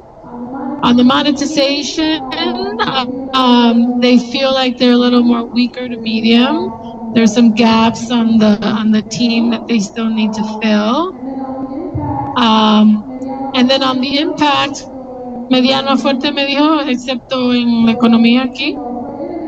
Sí. So, you know, for innovation factor and social impact, they feel pretty medium to strong, but it's in the economies of scales where they feel like they're weaker. A lot of knowledge gaps to still kind of figure out. Entonces, ¿cuál es el plan? ¿Cómo están pensando recalibrar un poquito? En la parte del plan no avanzamos mucho, pero ahorita pensando un poco rápido, creo que sería primero la parte del plan financiero y también checar lo del equipo, y ya con esos dos factores, dado que sí tenemos una parte de innovación mediana, sí podría funcionar bastante bien la propuesta, de acuerdo a lo que estoy pensando ahorita. Okay. So what he's saying is he's going to focus on like the talent and the financial model, kind of developing that and tightening that up a little more, because they feel like their innovation factor again is on the medium to strong, and they feel they can figure some of that out, then they can really figure out if their value proposition is as strong as it needs to be. Okay? ¿Uno más? ¿No? No importa, va a haber mucho tiempo. Ok, entonces vamos aquí. Aquí vamos a crear el plan de acción. Vamos a tratarlo de hacerlo en 3 fases. Primero vamos a pensar y vamos a enfocarnos ahora mismo en las metas que tienen que cumplir en los próximos 12 meses. So what are your goals that you need to accomplish? The top 3 goals. So this is not for everything you need to do, but the 3 most important goals that you need to accomplish over the next 12 months. Think about key milestones. So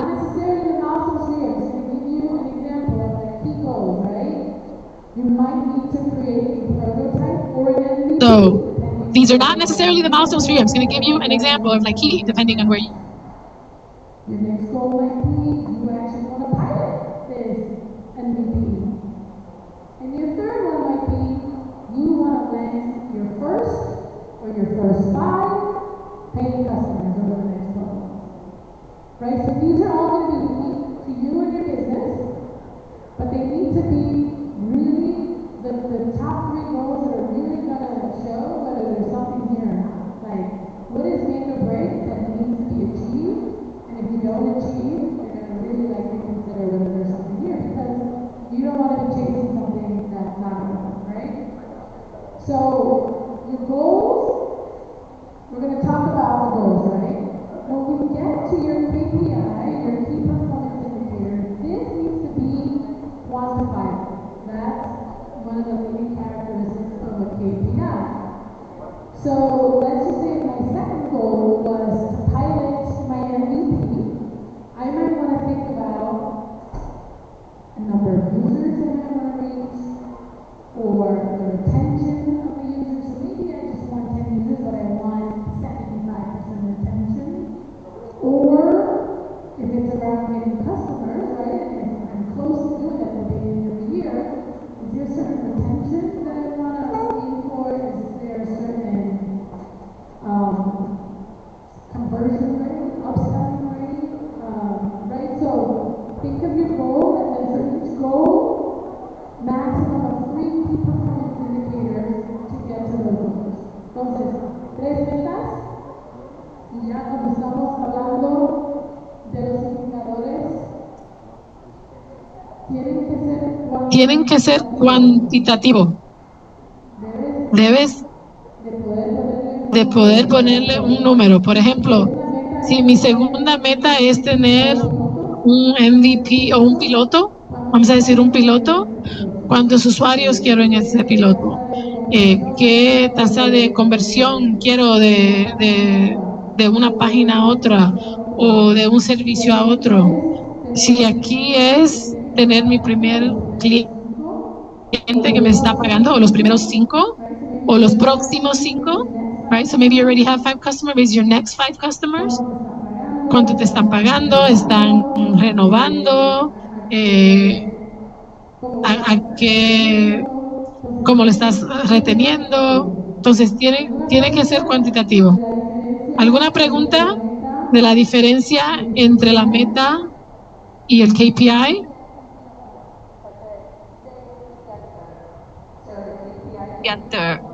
So the KPI can be your homework, but the objectives, you need to hit 3 key goals for the next 12 months. But the KPIs might take a little bit more thinking through. So, but if today you can hit 3 key goals you want to achieve in the next 12 months, that would be enough for you to move on. To get started, yeah. And then we could do this at the goal level, right? If you're able on some KPIs, then we want you to start thinking about a target. What is the target number? We want you to think about when you're going to start it, when you're going to end it, and are there key milestones to get through that KPI? So if my first KPI here is to sign up 100 users to my pilot, am I going to start that next week? And do I want to finish that in 3 months? And then in order to do that, do I need to do a campaign first? Do I need to go do a couple of events to get the word out? Do I need to onboard my users? And then do I need to check in on them mid-pilot? So does this make sense here? So once we start getting to the KPI level, milestones, el número, ya sea un número, un porcentaje, cuando empiezo, cuando termino, y cuáles son los hitos importantes que tengo que llegar. Una pregunta? You can ask. Go ahead. Yeah, I don't understand very clearly the matrix. I mean, I'm going to get through the rest of this. So you're saying the rest of this you don't understand? The rest, yes. Yeah, okay. So getting there next. Okay. So does everyone understand this column right here? 3 goals. If you can get to KPIs, that's really nice. And you start thinking about quantifying, starting, ending, and some milestones. Okay. Now, the rest of this matrix is, for each of these goals, what are the product development actions that you need to achieve these goals, right? And so you don't necessarily need to do 10 or 20. You can start with 3, 5 maximum. So in order to, let's see, what did I say? MVP, pilot, and first customer. If my first goal is to create my MVP, I actually need to hire a software developer. I need to set up my GitHub environment and make sure I have my, Amazon Web Services set up. I need to make sure I actually have some user stories and designs in order to develop this. Customer acquisition. Maybe I'm not closing right now for the MVP, but maybe I am going to my potential customer and developing my user stories. It's like, how many features am I going to build for this MVP? Am I going to focus on the first 3 features?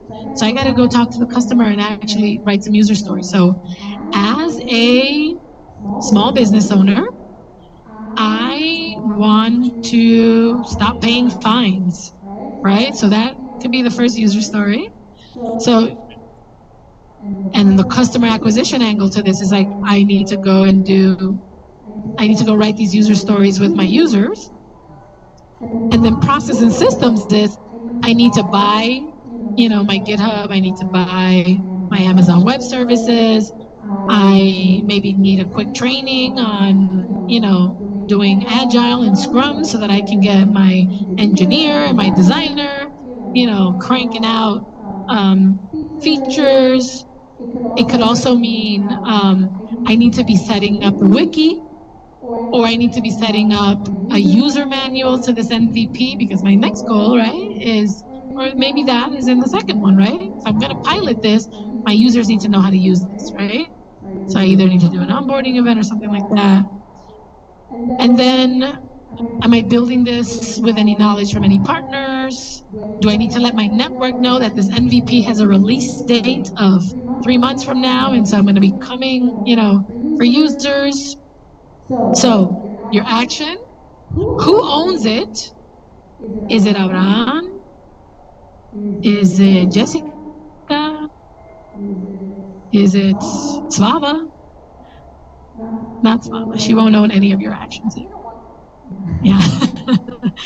So, ¿quién es el dueño? Primero la acción. ¿Quién es el dueño? ¿Cuándo empezamos? ¿Cuándo terminamos? ¿Y cuáles son los hitos que tenemos que entrar? For each of these, right? What are the talent needs I need? Do I need an engineer? Do I need a designer? Do I need my salesperson? What are the investments I need? Do I actually need $10,000 to pay a contractor, because we don't have that on the team right now? No one can code on this team. Or maybe we can code, but we need to pay for the tools to actually code. We need a repo, we need this, we need that. Or we need to actually do a handful of events, and we need food, we need space. And we're not going to go into the financial projections right now. We don't want to complicate this. Okay, questions on, so is that clear, friend in the back now, how this all works, right? So list your goals. For all three of those goals, what are the product development actions you need? What are the customer acquisition actions you need? What are the process and systems action you need? What are the partner networks?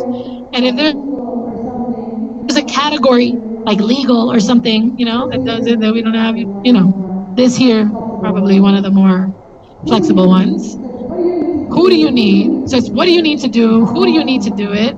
And how much do you need to do it? Questions? Thoughts? Rapidito resumen. Entonces las metas aquí y las dimensiones de las acciones que tenemos. Para estas tres metas, ¿cuáles son las acciones para desarrollar el producto? Para ir a buscar nuestros clientes, qué procesos o sistemas necesitamos y los partners, los parceros, como le decimos, partners and networks, los socios, gracias, ¿verdad?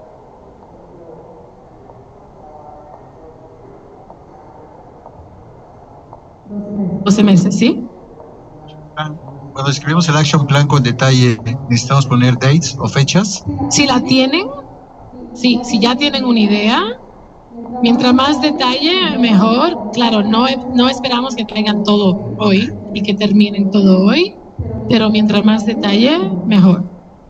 ¿Sí? So the question was, do we need to put dates now in our action plan since this is time bound for 12 months? If you know it and you have it today, then yes, we don't expect you to fill all of this out today. But the more detailed you can be, the better. We are hoping that this is a compass for you, that this is a guide over the next 12 months. Estaba aquí con el colega de Kine, que ya cuando empieces a hacer algo y tienes la cabeza así, y bueno, es bueno poder sacar la cabeza, volver a esa, porque cogimos buen tiempo aquí estratégico y pensar críticamente qué es lo que tenemos que hacer. Ah, sí, se me olvidó que esta acción es bien importante y quedamos con esto o aprendimos esto de nuestros colegas y es para que puedan seguir teniendo ese compás. ¿Es una mano o solo te estás extendiendo el brazo? Creo que está extendiendo.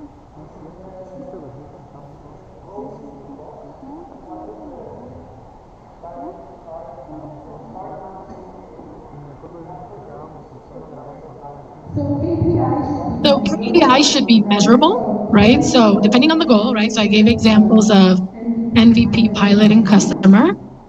So for the first goal, right? So it's like build the MVP. Maybe it's a release date by a certain time, right? So maybe that could be a target. I don't know if lines of code here would work, but let's go to your pilot, right? So maybe you want to sign up 100 users. So that's the target, my quantifiable target, a number that I can measure, so that when I get to the end of I say I'm doing this in a 3-month sprint. So if I'm starting it next week and I'm finishing it in October, then I can come back in October and say, did I get the 100 users that I thought I needed?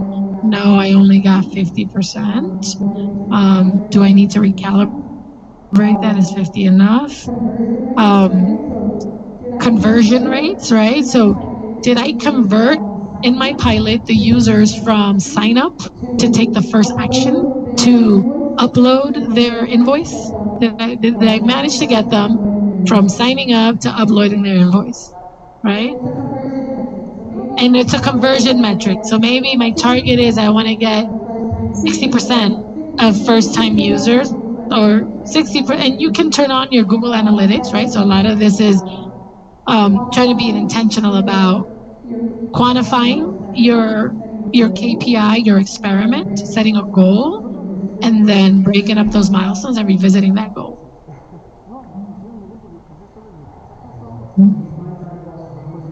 Thanks. If my target was 100 users in 3 months, I would start reporting on 0, and then the milestones are certain dates where I would... Yeah, so it's like, when am I going to start recruiting these 100 users?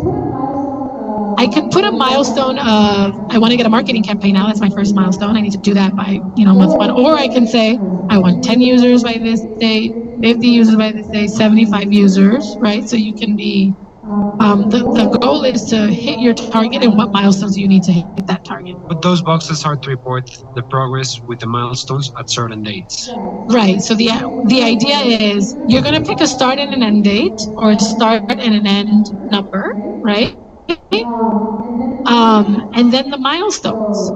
So we have four boxes here. Maybe you only have 2 milestones you want to hit.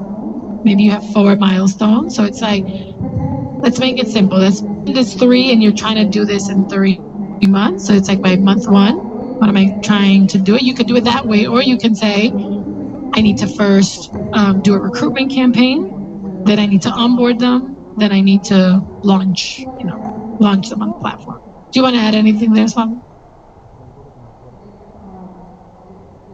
I think the more detailed you can be, and like I said, not necessarily today, but today you're just hitting the big boxes. But the more detailed you can be, the better this will serve as your blueprint or your action plan for the next 12 months. So you should have daily or weekly meetings as a team, and this is basically your agenda. So instead of just sitting around the table talking in general how things are doing, if you manage to put down milestones and time them and who owns the action, your team meetings will be laser focused and everybody knows what they're supposed to be doing. So we have seen that the teams that do this, they scale. Teams who don't do this, they don't scale. And like I said yesterday, the teams we created, we were not the most clever people on the planet, trust me. But we did this like pros. And this was the reason. So this kind of template is based on how we did it in many ways. So if you master this, you can build almost anything. So if you have the problem solution fit, locked down, your value proposition is strong, and you plan your actions, there's hardly anything that can stop you. So that's why take care between now and next time, and do this as detailed as you can, and then use it every single day to monitor and then when you fundraise, you can show your investors how carefully you're planning your actions to see that. Yeah, this is the discipline part. So we did a lot of dreaming big. We did a lot of strategizing. We did a lot of refinement. And now this is about turning words into action and holding yourself and your team accountable. 3 to 5. We only have 3 to 5 because it could be really, really easy to overwhelm yourself with many, many things. It could be really, really easy to lose focus on what the priority is, right? So you'll probably be doing more than 3 things, but like, where are you spending most of your energy? It's like, you don't want to even be thinking about fundraising. This is why we also encourage that fundraising shouldn't really be one of your top 3 goals. You can challenge us individually, and maybe you guys are ready to scale. Maybe you realize that, like, actually, this 3rd goal is to get us to the next 10 million users, and we're already there. We've proven our value proposition. We've proven our product market fit. We've proven what in product we call like the wow metrics, the happiness metrics. Like, we have evidence that our customers are wowed, and now we're ready to get the next million or the next 10 million. Then if any of you are there, then let's talk, and maybe it makes sense for you to fundraising, right? And you hear, like, always be closing, always be pitching, always be selling. You can always be selling and always be pitching and always be closing with clarity of problem solution, with clarity of value proposition, with clarity on your team needs and like how qualified your team is, and most importantly, with clarity on progress. So it's like, I have a minimum viable product, doing 3 pilots with 150 riders or 30 drivers or 10 building managers, And here's what we learned. We were able to reduce this, improve this, and we've converted 5 of them already to pay us. That's going to be the best way to, to get new customers, to get new teammates, to get new investors or first investors. There are economic realities, right? Which is why programs like this exist and competitions exist. So some of the money that you get here, you can invest in your prototype and in your pilots and things like that. But you want to be really intentional before you start getting outside capital. Do you have a question? Pregunta? No? Okay. We are going to give you an hour, Slava. An hour? Yeah. So let's start with an hour. We'll check in where you are in an hour. We'll make our rounds. And then we'll see if there's some brave souls who want to share. Okay, let's do it.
So, but you want to help people like me cope with it and making money from it.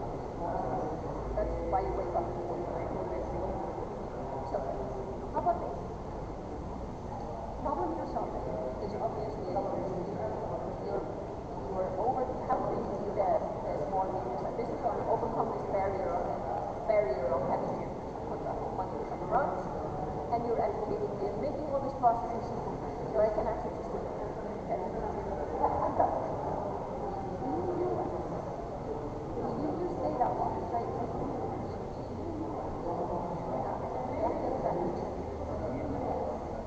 Small and medium-sized businesses make up more like 30% of the GDP. That's very small. So, and this is not just America, this is Europe as well. Actually, in Mexico, a lot of the revenue generated in your economy comes from small and medium-sized businesses. Meaning that they, you can help them go this energy transition goes much faster. You know what I'm saying? So it's, yes, you could work with the big corporations, but if they're only like although size price, they're only 10% of the problem. 90% of the problem are small and medium-sized companies who are here. You have to look into this study. But, so, you want to find urgency for a community. This is a true statement that you can find data that tells you how much small and medium-sized businesses contribute to your economy and how much they contribute to actually how much waste they generate, how much, all that kind of stuff. You can find some shocking data points that small and medium-sized businesses, but they are pretty valuable because they make up many percentages of the story. Whatever. Okay, so that's the beginning of the story. But these people, they want to go through it. It costs a lot of money. They don't trust the system. They don't understand the system. It's just a heck of a hassle. That's the problem. So you're saying we are going to help this. That would impact small and medium-sized businesses. Go green and help them make money in the process. That's kind of what you do. So the urgency is very obvious for the greater Mexico City area. Because the urgency is that these medium to small sized companies contributing so much to the problem. They should be a priority in helping them transition. So that for the urgency for the economy is obvious. Okay. The urgency, that's the problem with your idea.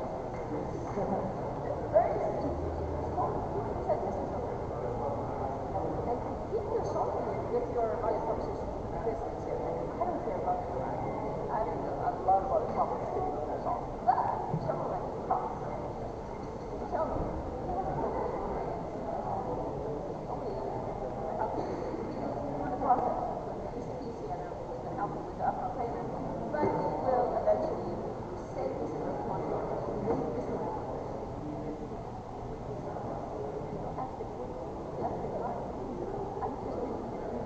Selfless interest. Hopefully there's a lot of small and medium-sized entities. No, the environment. Yeah. So if you take your segment, which is small and medium-sized business owners who own their facilities, you figure out how many are there. And then, let's say that 60% of them do not have problems too. So exactly, this is small and medium-sized business owners that owns their facilities and does care. That's the ones who go first to. You say, you have this cool value proposition instead. We're going to help you do that. But the value proposition to the city, to government grants, to investors, is basically small businesses. And the person huge on both the economy or on our negative so that's why you want to focus on it. Because if you can change the small and businesses to green, that will speed up the transition for the city. Instead of just working with the top 10 companies who have the biggest checks.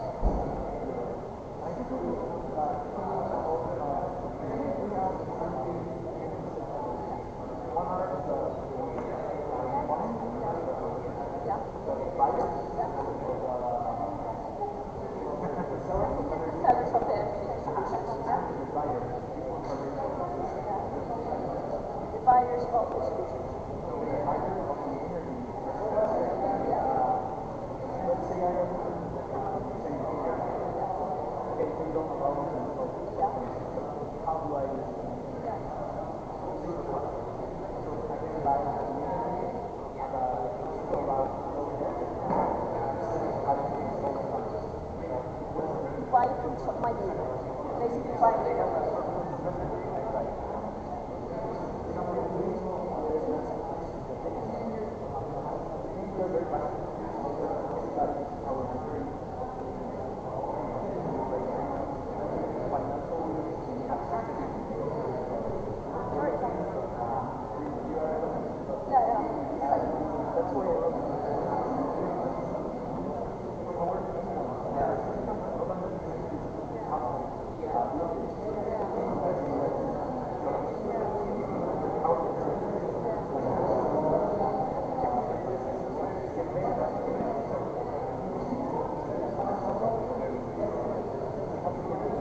So I come in, I don't know if I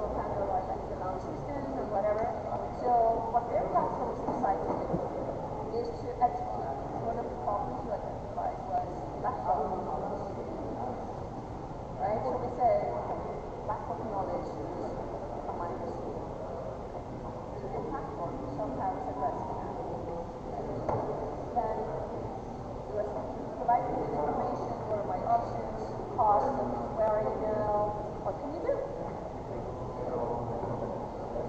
And then you say, based on your energy needs, this is the system we can solve that. So that is this problem here. What people don't understand is lack of understanding. People don't understand the technology. You said that was part of the problem. Partly that they don't have the knowledge of their needs, and they don't have the knowledge of technology. So I understand technology in some ways. They don't understand it. So you say, I'm going to recommend to you what to do.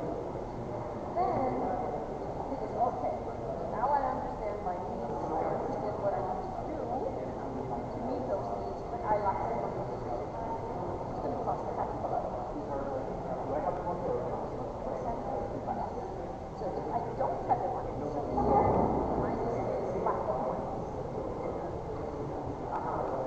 So I think you are addressing that providing money. You providing finances. If I mentioned skip this, I go straight to it. I skip this one. Go straight to the next one. You know what I'm saying? So think about what happens inside the Volta universe. And what other company they are looking at. Similarly, they were identified policies. Even though most of the technology, it's much more complicated than it has been. And then money is a big issue. Okay? In their case, they're looking at much more disabilities. They're looking at, it's not T-cell generators, but they're looking at yes, they're looking at vitamin cells, things like that. Yeah. So they are in green type of things that they are, but you specifically solar panels are going to be. So try to map out what happens when you are solar system. You're harvesting the power of the sun. Oh, there should be a certain condition in the sun. To map out what is the something like this, what happens inside, and then how the solutions are to provide material to assess my needs. So you're assessing my needs, you're providing suggestions. So this is assessment or evaluation. You're making recommendations. Then you're providing funding. So if this is the case, then it is the core of the company. The technology, the platform of the universe. I can come into it and yes, I can come get this and I get the session. And it says, 30 kilowatt hours of energy. Based on yours. So people actually put in their own. If you want to do this, that. Yeah. And then I said, okay, I have no idea what 30 kilowatt hours of energy. I have no idea what that means. And then you can say that means you need 10 solar panels perhaps. Or 2 or whatever. And this is where you can buy them. And this is how much it's going to cost. And then I said, oh, I don't have the money. And then if you say, oh, so how can you actually get it? I said, I have this money coming from South. It's really better to be there versus money where it comes from a lender, it comes from the company solar stuff. You just operate it, right? So that's why I say, forget about the money from the summer step. You need to figure this one out. This money is really put into this last step. The first time when we talked, my first impression was that it was all about the fund. That your solution was all about providing the fund. You didn't understand and appreciate the scope of your idea. Now I do, and it's a really but it has steps to it, and they need to be very well defined. If you want to do assessment of needs, recognition, or explanation, then if you need to provide funding, then there is another step, which is, and if you only have one partner, then you don't have that last step, so that last step, you can have what you call it, that you are finding the people to the step. So, because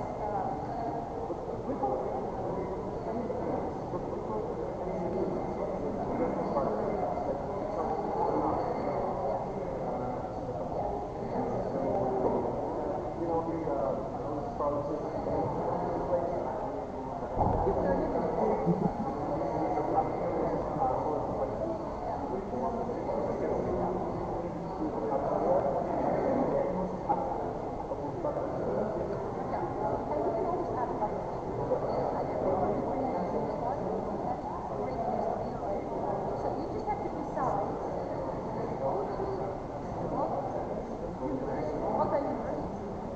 What happens to me? What do I get? And what I get has to fit the proper boxes. So my problem is, like I told you, I have no idea what to do. I don't understand technology. I think it's more complicated than it actually sounds. And then, now I understand it. I want to do it, but I don't have the money to invest that. And then, okay, what do I actually go on? So, that would be the last one.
This is like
And there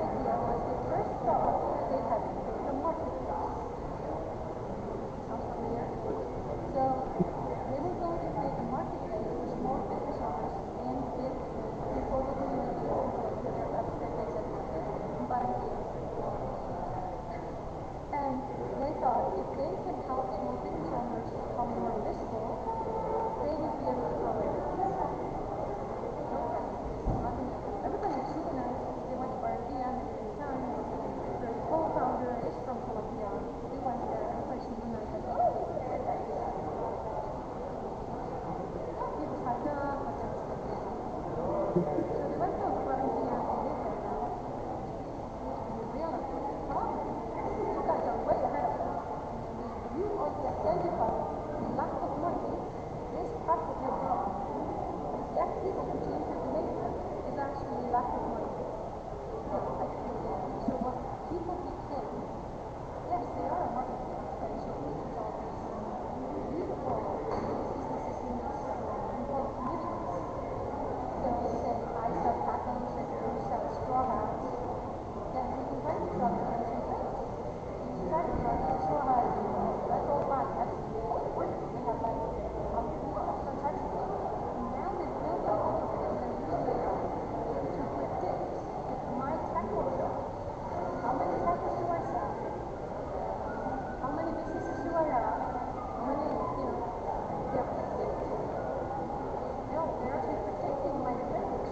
all the so the product, the actual thing they made was they made a platform.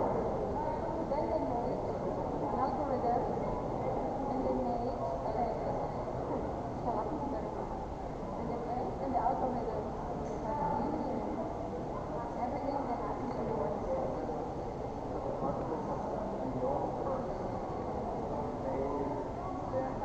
So they can access space also. So if you forget about the currency for a second, what actually happens when the machines start thinking this thing like that. But the only reason why it's so easy is because they're using the transactions on the marketplace to predict the credit scores so they can return the way they want to do. So what they were saying is that they were trying to do all the things in the world. And they realized they don't have this data. I'm not saying you should do anything like this, but these two steps that they're currently working on, and the one that is doing this, and the one that you can actually read about it, it's on blog, so it's all so it's all people working on the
doing the right thing. I'm going right.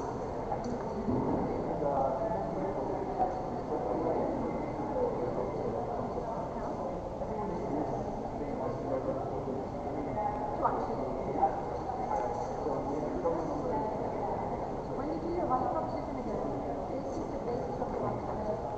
You're helping people, in this case, small and medium-sized businesses, operate, and this is your delivery. Basically, they lower their cost, they save money, they generate more revenue, and definitely growing, they're doing the right thing, right? And the fourth point is all of this happens in a very seamless, easy process that's managed by you guys, not by me. So remember the example I showed you yesterday with the river, the square example? One of the biggest value proposition for this is free and accessible.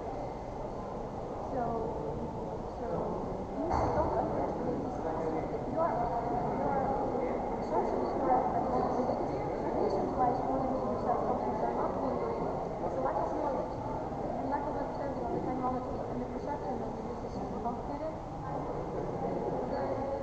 Part of the value proposition always has to be that is we take all that hassle away, but in addition, save your money and you're doing the right thing. We have said a lot of times that we have to figure that question Basically. So this, when I open the book of my page,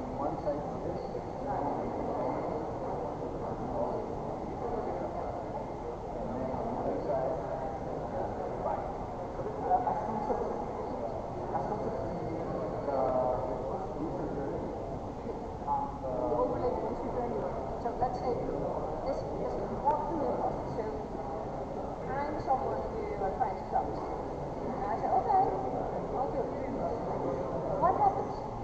I open the workout language. And then you assess my needs, you recommend what I need, you help me cost, you help me find out the store, you take all the hassle away. Is that what happens?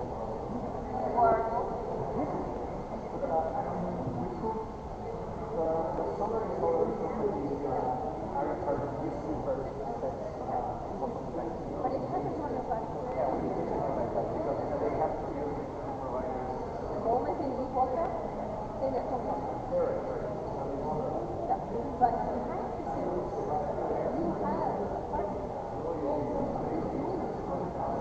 have someone who is in their family, because all happens on the WhatsApp ecosystem. It happens here.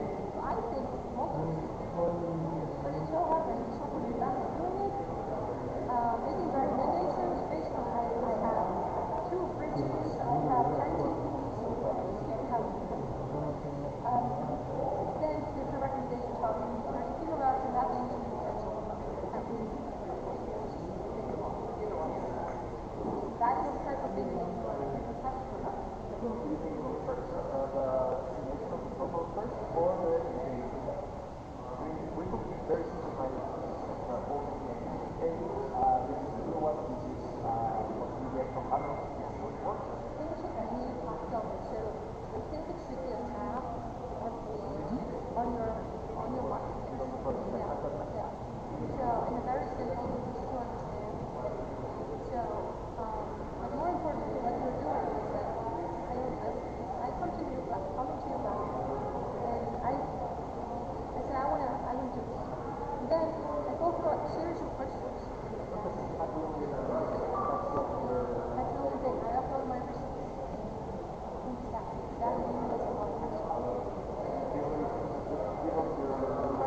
quick question for you.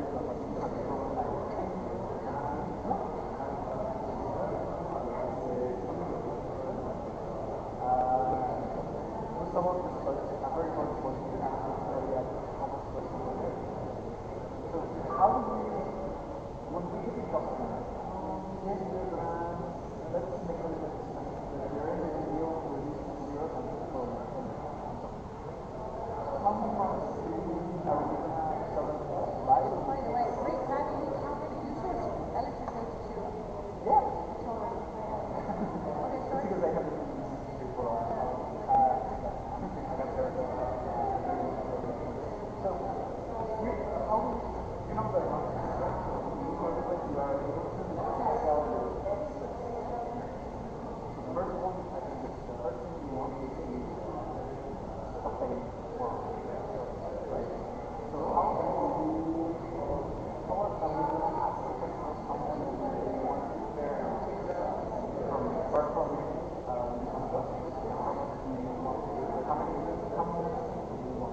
we have a little I think we don't look like it. So let's say I put my data and then it says, okay, currently you have this. Fine. You don't have this. Yes.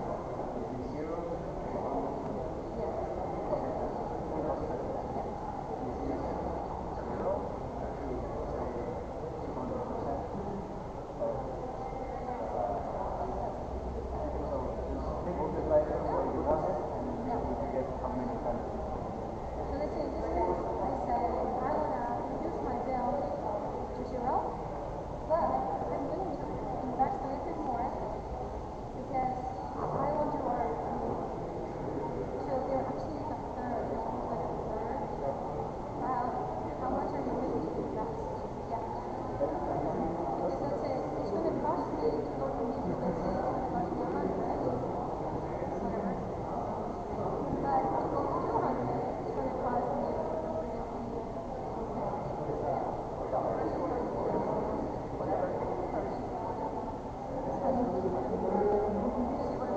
So it's not just personal zero to zero, it's also you want to have capacity it means you need more upfront cost. So think about this, like a third or you simply I should do this. It has someone that has a dollar number of investment. Yeah. This is your investment number. This company.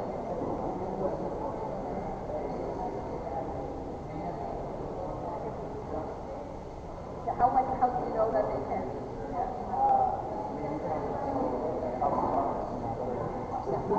So that's why this company, they are doing it based on available size of the stereo. So they ask for that. So that when people enter their website, people have to say what is the size of the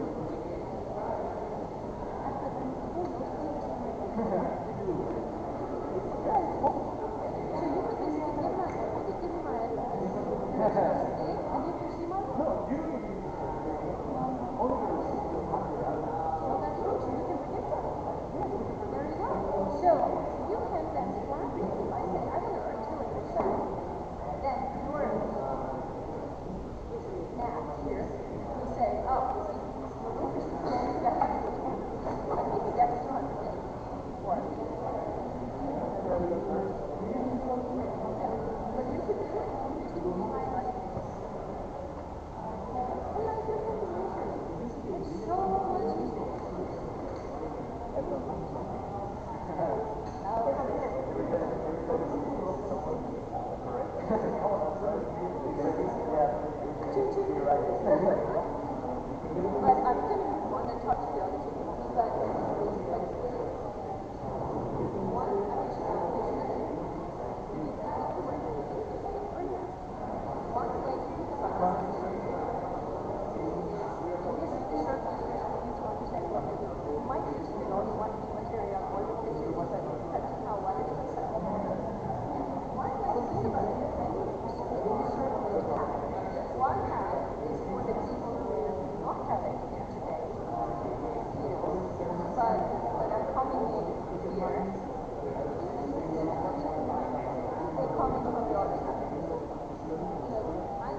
So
facing customers who are really hard. So what are the key factors you need to do? You need to get smart thinking. You need to have a company that all 3,000 people in this environment bring to one of the and then send do those tasks. And question, that's what more function. Then there's no zero. And this is what this guy was trying to serve. You want to counterattack also as cost. Yeah. The founders will statement will Ulysses. once like in terms of the numbers and rates, your full market price but no one yes. So, you're absolutely right. So one interface where you're moving from PowerPoint to actually very few founders are actually able to pay themselves that. So, but if this is something, let's say you're doing it 12 months, you're going to that. Don't want to go crazy. We say you can pay yourself $150,000. But you said if there is no need money to pay a rent, money to leave, investors actually appreciate it. If they see that you pay things and you guys are over the phone, you're actually going to make this your job. Then when you put this next time, it's a job. So, there's your yes, I feel you would be in here, but in terms of the time flow, you don't have to pay yourself. Nothing, if you don't have money. But there might be out there who actually have to pay. Because you don't want, let's say you want to bring a program along, and you say, we don't make that person a full time. We only need that person when they're not going to be a fundamental going forward. We don't want to hear I don't know how to say directly, let's say you do 50-50 money.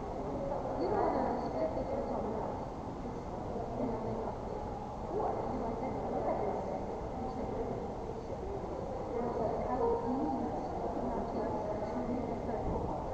And then you do what you need to do that happen.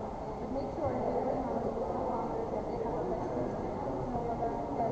So instead of saying, you bring me along, I'm a master programmer. I'm very nice. You say, hey, Clara, you become a co-founder. Everything's nice. And you say, we're going to give you 20% or something. It's going to be so responsible. It turns out, my team is the roof. I didn't do anything.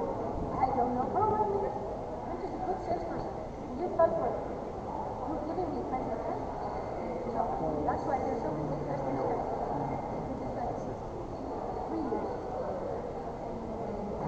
Year 1, year 2, some are year 2, even after 5. And you say to me, Sala, they really like you. They gave you a beautiful relationship. We're going to give you 20%. But first year, you only got the first 5%. Then you get maybe next 10%. Then you get another, maybe another 10%. So let's say if I turn to be out to be a complete millionaire, you have a whole year to think about it. So let's say I pretend for a year. And I managed to do what I'm supposed to do. And then I turn out to be a millionaire, and at least I only have 5% of the company. I don't have full 20%. Best thing is schedule. Schedule. Because it's kind of scheduled. So this is very, very common to bring on people. Never, ever sign up to a person building.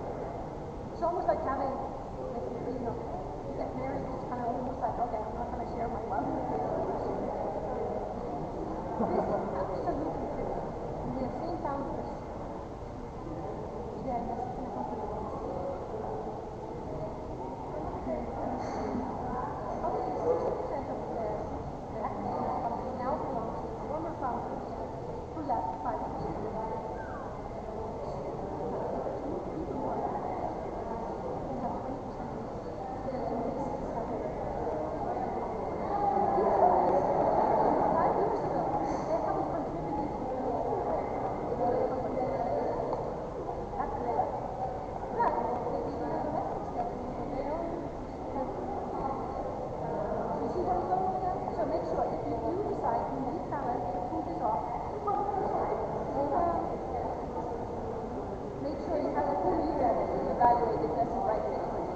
But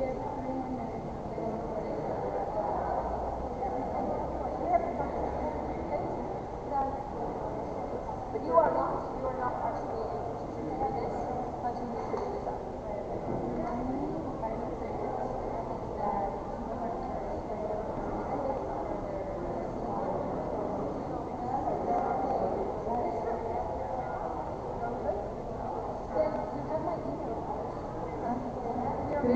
Tres minutos más, a las 4:40 terminan ustedes y ya vamos a resumir un poquito y hablar un poquito de mañana.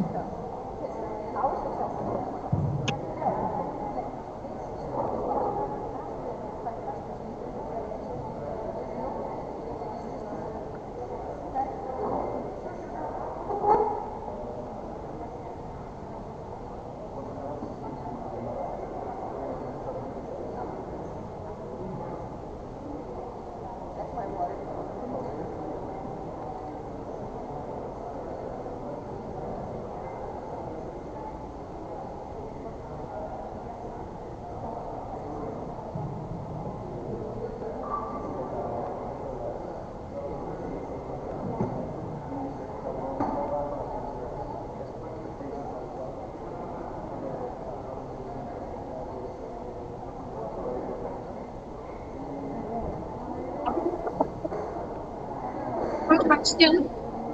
I'm going to share here really quickly. And I'm all yours.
Rather than, are you free?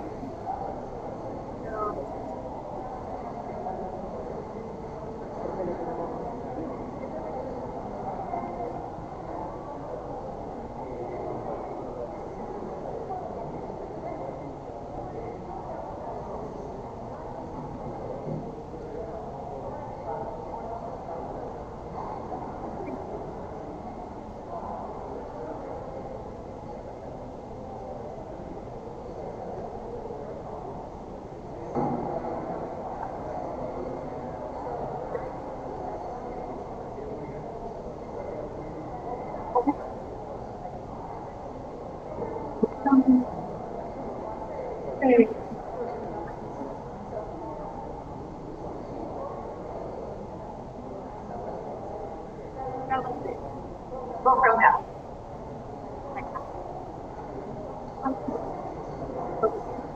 Right, I know what.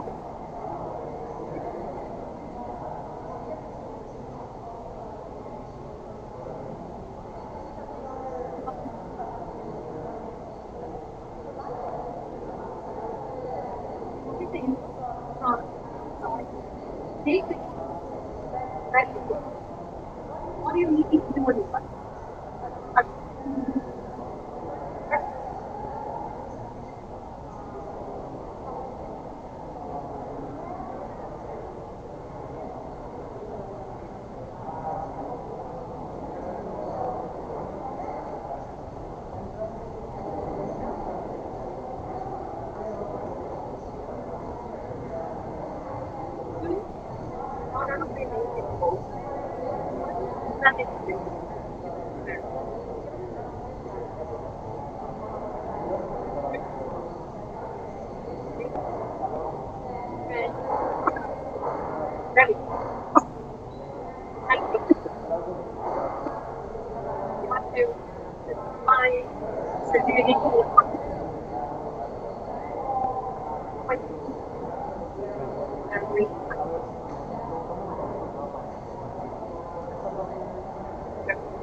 But it's from what you need to do.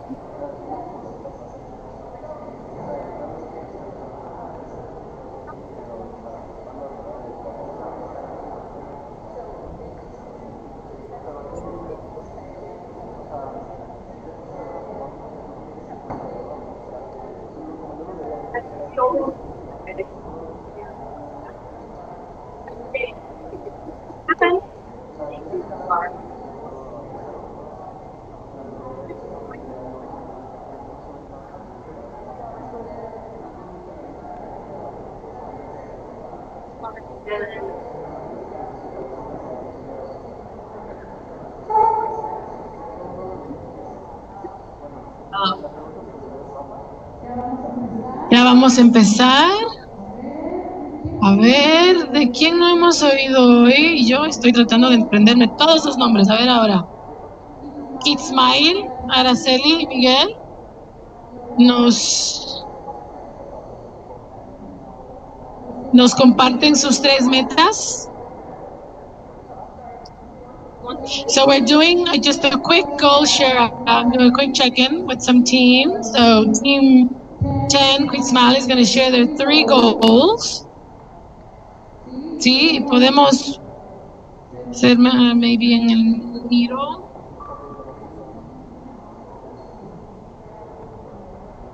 Never know how to work your computers, Baba. I just want to pop their marrow very quickly. I'm trying to go down, but it's... Oh, okay, there it is. What's this thing to make up? Okay, so we're going with Kidsmile, so they should be in the middle towards the end.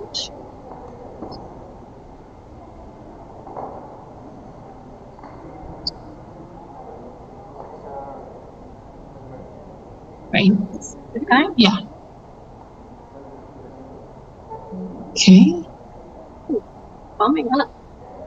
And the financial thing has moved, so I'm good with it. Okay, todavía no han transferido aquí al miro.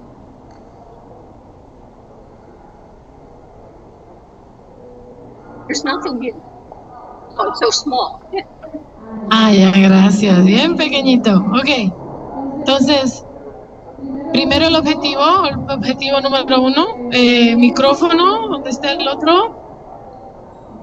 Amigos, amigas, aquí está. Gracias.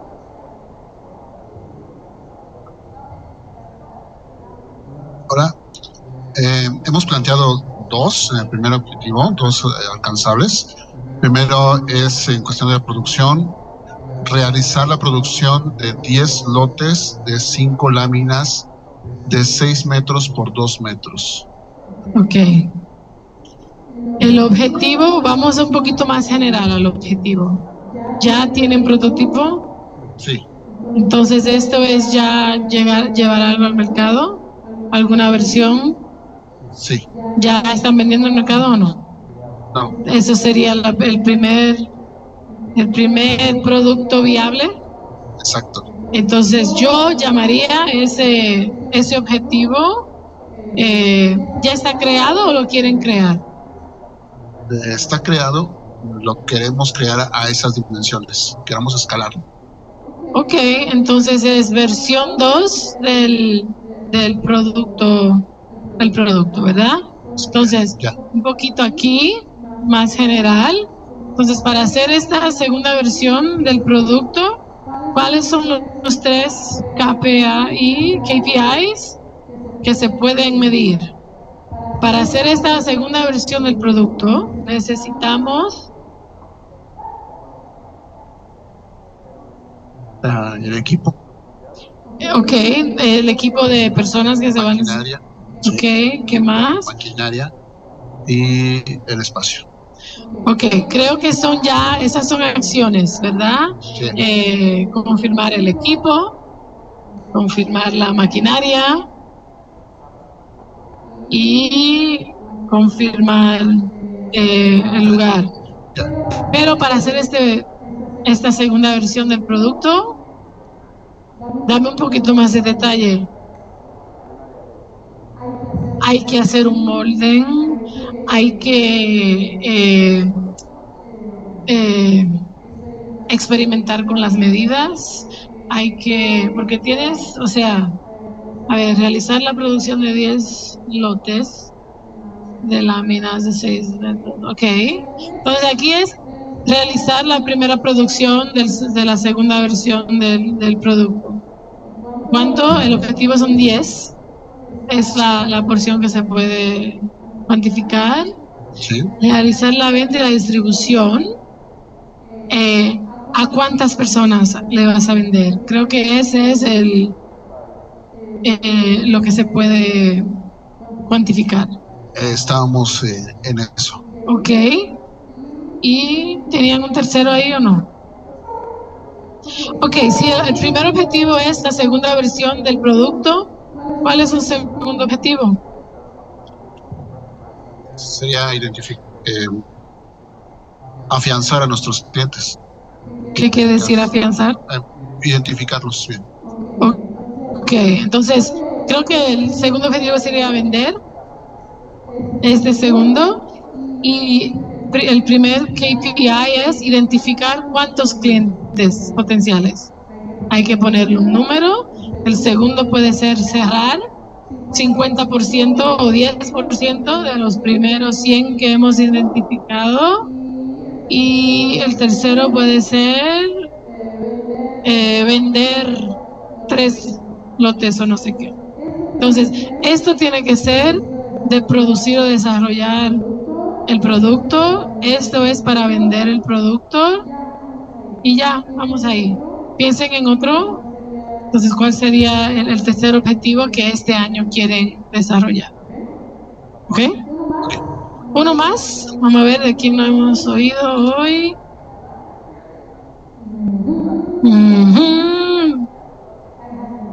I haven't looked. I'm just trying to call on teams that I haven't heard from today. ¿Quién? Divi. Ustedes, Divi, les dio chance de llenar su... ¿Sí? ¿Ya lo tienen llenado? Más o menos. Vamos a empezar. Solo las 3 metas. So DB, yeah, or like the 3rd or 4th. There they are, yep. Nuestro objetivo 1 fue evaluar y rediseñar la interfaz del software. Evaluar y rediseñar el interfaz. So they want to evaluate and redesign the software interface. So the UX, UI. And so 2 of their KPIs are the number of screens finished and the number of pruebas aplicadas. ¿Qué queremos decir con eso? The test. The number of user testing? Yes. Okay, the number of users who are testing the designs. Okay, so the first one is about designing. The second one is to develop these designs into as an MVP, something that you then will be able to test, right? Yeah. So can you tell me the KPIs? So number 1? The number of the coding lines completes. So number of lines coded, and the second? The number of process completes. Process, okay, so this you mean user testing again? No. What do you mean by that? Like the process of how the AA is processing the information, just for example. Okay, you give me an example of one process? En español puede ser. Just for example, pues justamente cuando estás desarrollando que puedes usar 100 códigos, 100 líneas de código, pero no es seguro que funcione, al final tiene que Okay, funcionar. so this is it is testing. right? So you're developing a line of code, you're testing it, you're deploying it to production, right? Yeah. So basically, it could be how many user stories or how many features are you completing, right? So how many features are you coding, are you testing, and are you deploying? We want to use software lingo. Okay.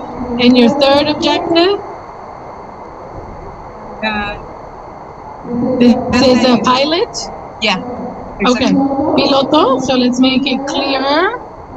And so The number of bugs. So you want to have a low number of bugs or errors. And the second?